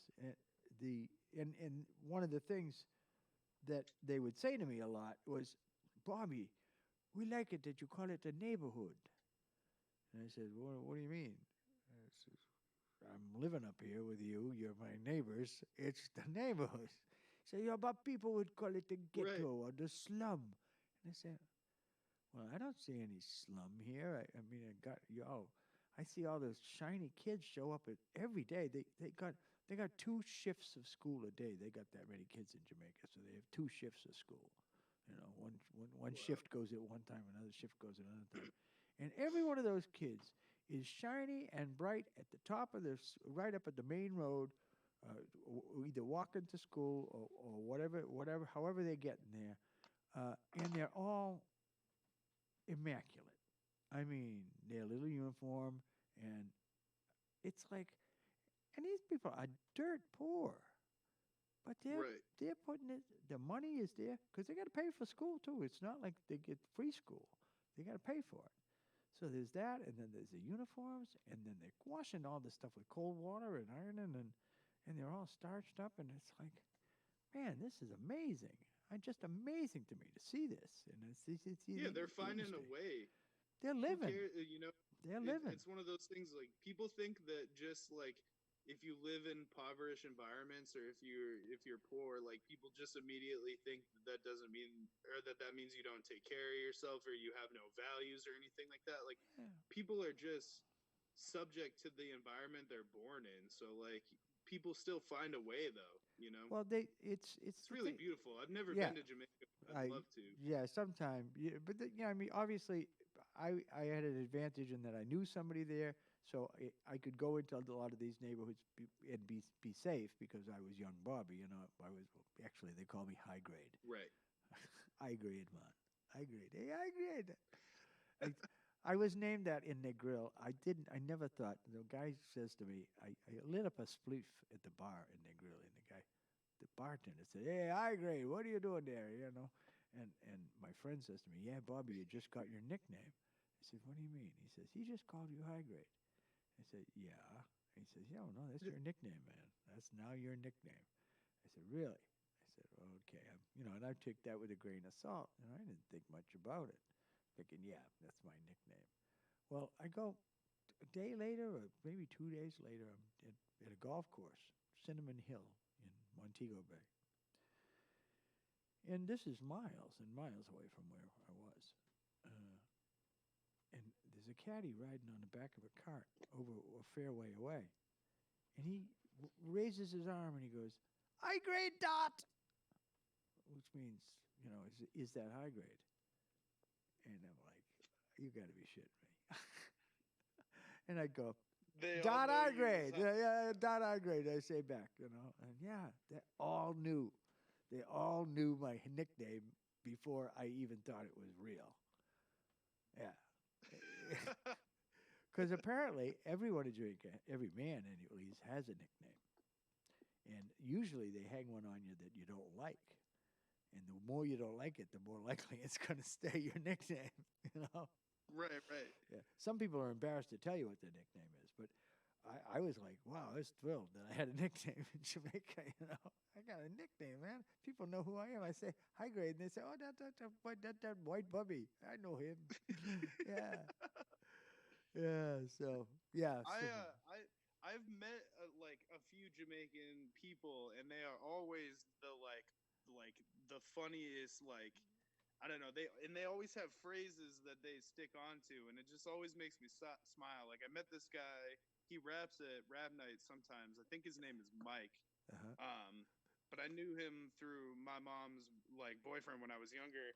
And his thing is it was just like respect. Like he wanted to let me know no matter what was happening that he respected me. So anything happened, he's like, pass me the lighter. Respect. Respect. Everything What's respect, your name? man. Respect. You know what I mean? It was like Gotta watch out for them just with like lighters. They don't sell. They don't sell Bics in Jamaica, so I would have Bic lighters, and it was like the lighter thieves, man. You say, hey, who you some like the lighter thief there? And they'd be, oh no, I'm sorry, man. I just put it in my pocket because you do. You know, everyone does that. They do. They take a lighter and they just stick it in their pocket because it's you know how it is with the lighter. So I always we coined the lighter thief thing. So lighter thief. You a lighter thief? I have this lighter right now. I got this like big Oh, Jeep, wow. big pink Jeep lighter Yeah. because Because I've you're had doing it the for like Jeep 2 months and Brown I haven't lost brand it. here. Yeah. So anyway, go. I'm sorry. Oh no, it's cool. I've had it for 2 months now, and I haven't lost it yet, and it hasn't been taken from me. And it's because it's not just like a normal big lighter. Instead, it's like the double wide, like Yeah, it's too bright short. pink lighter. It's too short. Yeah. They make these things. They make small versions of these, and I get them, and it's like I burn my fingers, I burn my thumb, I burn my beard, I burn everything. It's like, no, I'm not using these. I can't use it. I need these. This is what I need. One of these. Give me one of them. Yeah. So yeah, no, I have a collection of lighters, of fancy lighters, and it has been my experience with lighters, and it was my experience growing up that they never work. It's just like they're cursed. Lighters are all cursed. Some more lighters do. The Zippo, the guys who use Zippos all the time, yeah, those work. They work great. But everything, all the other kind of lighters, they never work. When I was 60s, 50s, and 60s, table lighters were all the rage. Everybody had a table lighter on their table. Very rarely did it work because you have to remember to put the fluid in it, and the fluid evaporates. So people, they just never fucking worked. It's like clocks on cars. When I was young, if you had a clock in a car, it didn't fucking work. They had clocks in all these cars, and none of them fucking worked. It was like, well, what's the sense of this? Why do they put these in cars if they don't work? You would think it'd be easy to make it work. Well, they didn't want to use electricity, so they had to be wind up. Because they'd run down the battery if you use electricity. It's like, yeah, well, because we don't think about how little power we use compared to what motors and things like that used to use. Real incandescent lights, real motors. To running a motorized electric clock. No, that took some real current back in 1950, in 1940. So they went with mechanical movements, and I guess them mechanical movements just don't like being in cars. Something bad about being in cars. Yeah, but they got the radio to work just fine. So yeah, how the fuck does that work? The radio works great. Spotify couldn't be better. Yeah. Oh yeah, Spotify, man. That's a whole different thing too, with selling my stuff that way. And I was. Do you have tracks on Spotify? Well, I have one. Stay the Fuck at Home is on there. That's officially on Spotify. That's officially. It's got a cover and everything. Yeah. You go check it out. Yeah, Stay the Fuck at Home is on It's on. Actually, I will encourage people to go to Google Play Music instead of Spotify, because Google Play Music pays musicians real money when they get their play. If somebody buys a download from Google Play Music for 99 cents, guess how much I get? 70 cents. Hell yeah. Yeah, so that's a cut, and that's it. If you're going to subscribe to a service, subscribe to Google Play, because they pay artists properly. And buy from Google Play because they pay artists properly. Simple as that. I want to put all these other guys out of business. Buy from them. The hell with Apple. The hell with Spotify. The hell with whatever the million others there are. And I couldn't believe how many there were when I put out. I'm using TuneCore for my distributor. And it's like, okay, yep. Holy, look at all these people that all these streaming services. It's a million of them. It's crazy. And I'm on all of them. But But it was really weird because here I am expecting after it gets released from the distributor that it's going to take some time for Spotify to put it up. Okay, they released from the distributor on Sunday, and on Monday it was up on Spotify, and then 2 days later it's up on Google Play, and that's like what? Because Google Play is usually like, oh, wait 2 weeks and maybe it'll get up on Google Play, maybe, you know. And this thing was like, bang, bang, okay, what's going on? So these guys are all looking at it going, hey, viral video, we got to jump right on that. There's somebody watching this shit, you know? Yeah, for sure. How have you, do you keep up with like your, with the stats for that? Like, how is that going on your On YouTube, platform? it's about 4 million now. But I mean, on streaming services, like, how's that oh, going? I As don't far as know. streaming? They have some kind of statistics, but it has to be so many before it even shows up. I mean, Oh, okay. streaming is like paid in. I think they pay that in micro millibits. So it's like Right. a thousandth of a millionth of a bit is what you get when you get a stream, and especially if you're Right. on a name, because they got to be able to pay the names. So if they're going to pay the names, well, they got to get that money from somewhere. Where do you think they get it from? Small artists like ourselves. Yeah. So we're providing content to support big stars who bitch and moan about how much they're getting from these streams. It's like, yeah, well, Yeah. could have negotiated a better I've deal. had my, You've got some checks? I've had my distribution for about a year now, and I've made like only. I checked the other night. I've only made like $23 through my streaming, and it's like, I mean, I don't have very many. I don't have very many streams in general, so I guess like that's not too bad. Did But it I tell feel you like how many streams you had to get that? What was it? How many dollars?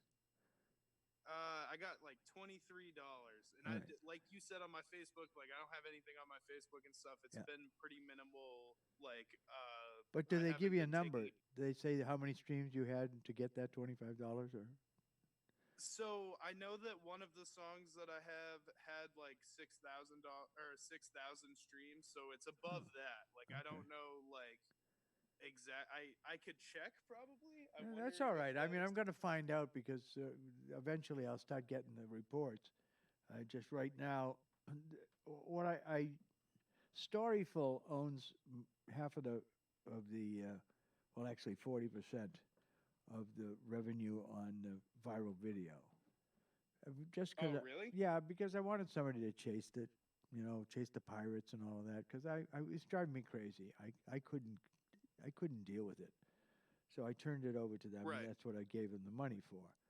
And now you talk to my manager. My manager now that I have a manager, that wouldn't have been the decision I would have made with the manager. So everything going Right. forward is going through him, if it has anything to do with real money, and that's where I'm going. I'm trying to, like I said, I'm trying to work up something new, that's going to sell pretty well. But I'm also spend a lot of time just making stuff to stay in the like category in TikTok. Right. My statistics, you want to keep growing your following. If you're not getting more followers every week, then you're not succeeding. And you got to keep doing that, and you got to get views on the videos. People say, well, it's not about the views, and it's not about this. It's about engagement and all that stuff. And I said, well, I don't really have a problem with engagement. People watch my stuff; they watch it. And if they're interested, once they get past I'm interested, they stick there and watch it. I mean, I can't tell you how many times I've heard people say, I've only seen your channel once, but now I'm totally in love with you, and I'm going to subscribe, and bing, bang, boom, off it goes. Right.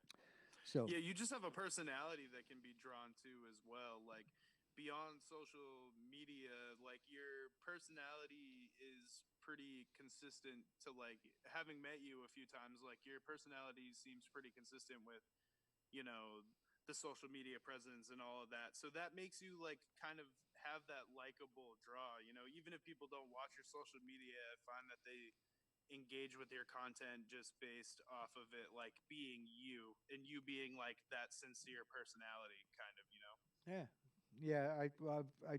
I've always said that sincerity pays. One of the guys in my band, he always thinking about getting over on people, and I said, you can't think of it that way. If you start thinking about these people as people you have to get over on, they're going to see that. They understand that. You don't think Right. they do, but they do, and eventually they break the code on that, and they go, oh yeah, he's just playing us, You can't do that. You got to be sincere what you're doing. And what are you doing? Are you communicating a song, or are you up there to make likes and fans? I'm not out there to make likes and fans. I mean, I want to please an audience. I'm about, as I said, if it could be paid in applause, I probably would be. That's why I need a manager, Right. because he knows that you shouldn't be paid in applause.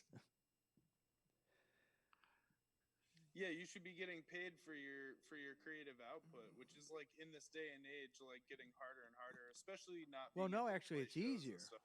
Intellectual property is this. Is what we do. This is pretty much all America sells now is intellectual property. Right. It's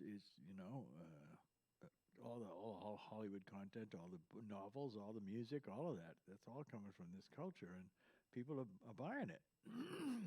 They've been buying it for 75, 80 years, well, longer than that, probably 100 years from America. This Right. whole culture of theater and mass theater, mass entertainment, mass media, probably since, Edison made the fucking talkies, I think that was pretty much it. Well, not just talkies, film in general.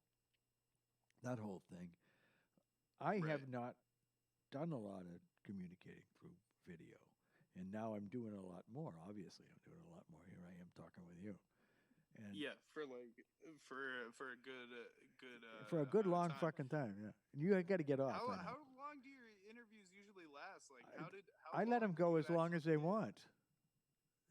Yeah, I was like, how long did you get Zach to talk for? Because like, I could imagine that being like a really good conversation. Well, like, let me tell you about Zach. With Zach, you got to really work to get at the conversation. Right. Because he don't talk. He don't talk. Yeah. He's not the kind of guy to talk about himself. He doesn't. And it was nice to get a couple of things out of him that I probably wouldn't have known otherwise, Right. But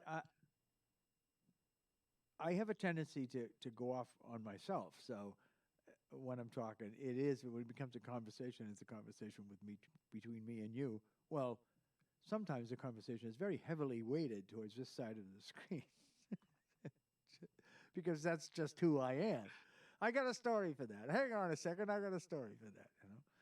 So that's part of it. That whole part of the conversation. But the idea of a conversation is what I like. And to make people comfortable. You're sitting in a screen, looking at a screen by yourself. You're in a room.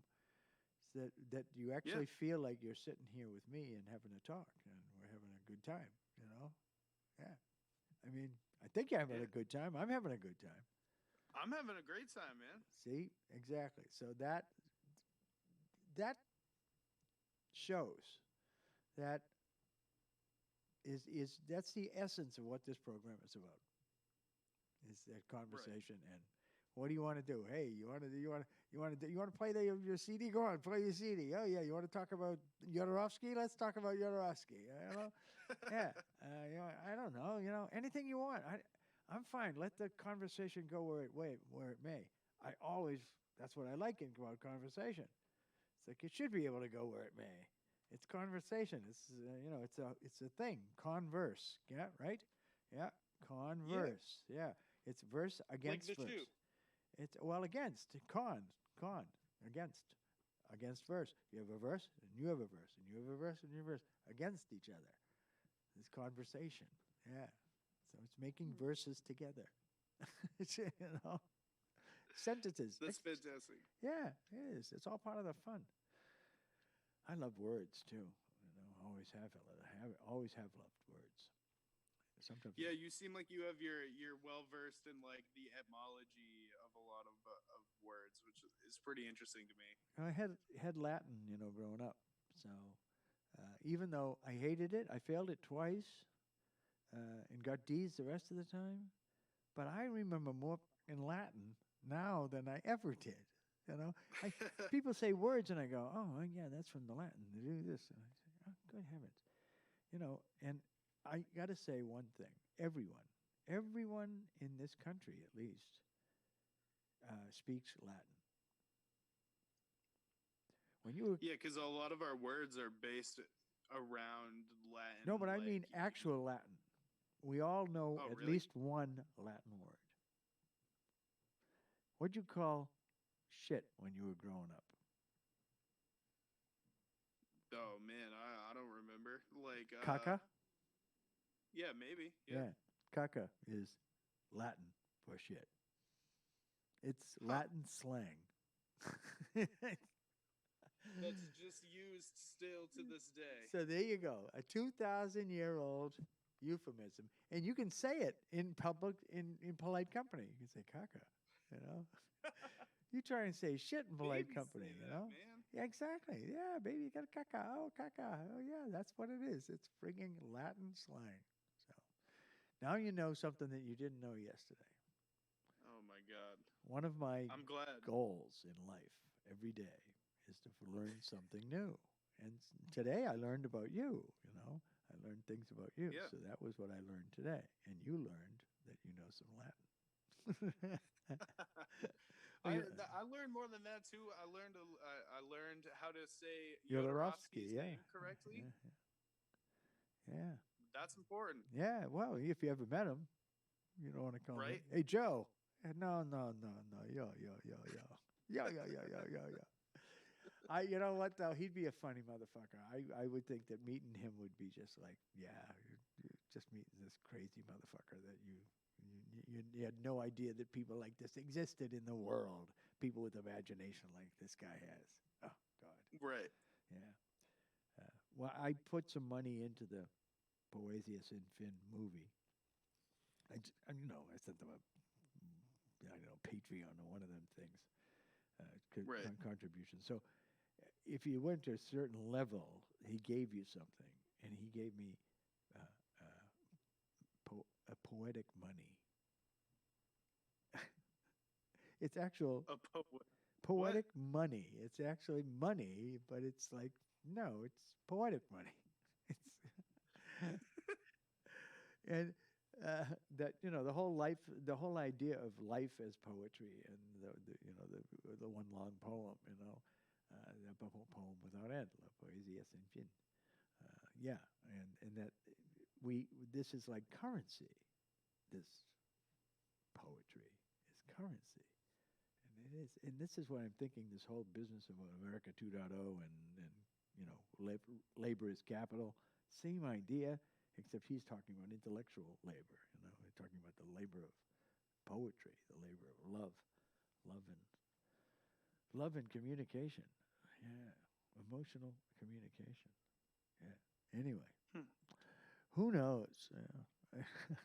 Sometimes I get caught up in these things, and I write things in my head, or actually write things out, and then it's like I've got a portfolio of all this stuff that never left the portfolio. Or if it does, I'll do a little freestyle thing. Not really freestyle because I'm reading it, but I'll put it to something and just read it, and then never memorize it, Right. and never do it as a real thing. There's so many of those things. Why, who's that? Who could that What be? the hell? Let me see what that says. It says, oh, it's my wife. Hang on. I got to answer it. Yes? Yes.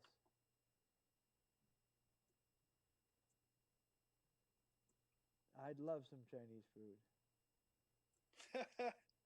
That's all right. I don't care. Whenever it comes, it's good. Egg rolls. He says egg rolls.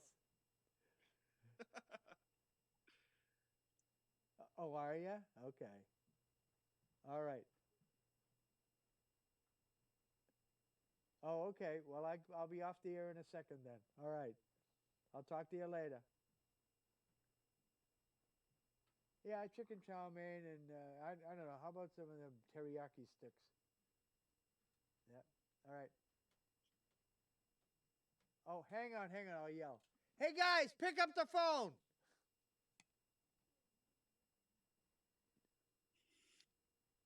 Upstairs, pick up the phone. Oh, I know how to do that. Hang on. I know how to do this. I'll put it on the speaker here. We got the technology. Hey, pick up the phone. Pick up the phone. Pick up the phone. And answer the front door. Larry's at the front door. Oh, shit. Hang on a second. Oh, the front door's open? Well, all right. Well, you're in charge. Bye.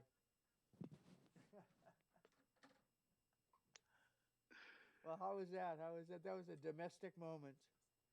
This is the best thing That was about fantastic. this. Yeah, this is the best thing about this is who cares? This isn't like real television. It is like real television, but it isn't. It's like reality TV. It's real reality TV. Well, how shit really happens in the world. Anyway, I've kept you on here now for almost 2 hours. It's pretty Over that, man. We did it. Wow, we hit did the it, man. 2-hour We mark. did the 2-hour mark. So, thank you very much. This has been great. It's been fascinating. Had a great time. Enjoyed it a whole bunch. You got anything to add? Thank you, man. I appreciate it hugely. Yeah, it was great fun. I can't believe we can 2 hang fucking out hours, another man. time Yeah. later on. Well, you got your friend coming on. You got maybe I'll have you dial in. All That right. would be fun. When is that? That's on the 3rd? On the 3rd of May. Yeah, that's the next Sunday. Yeah. 3. All right, Number I'll 3. see you then, hopefully. Then. All right, cool.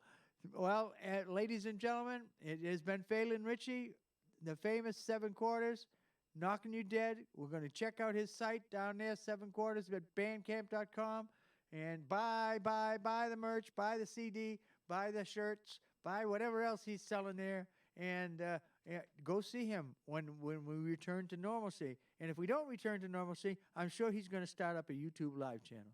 All right. That's it. We're done here. Possibly. Talk to you soon. Could happen. All right. Good night. End the Bye. stream. Bye. All right. Ah! That was fun. All right. Thanks a lot. I gotta jump off because I got people at the door and shit. Oh, Matt Denaro, welcome. Have a good one, Bobby. All right, take care. This is my best man, the guy who wanted the credit on the A Tidy Fortune. Yeah. He ain't getting it. Fuck him. Yeah, I do like that. All right, hang on. All right, take care. I'm ending this meeting. See ya. Bye. Bye. End meeting for all. Dismissed your video. Thank you. I know it did. I was thinking about that. I said, where the fuck did that go? I forgot I left it at your house. Yep, you did. So, yeah, well, thank you very much. It's very nice. Am I sure I want to end my stream? I do want to say end. I'm going to say this.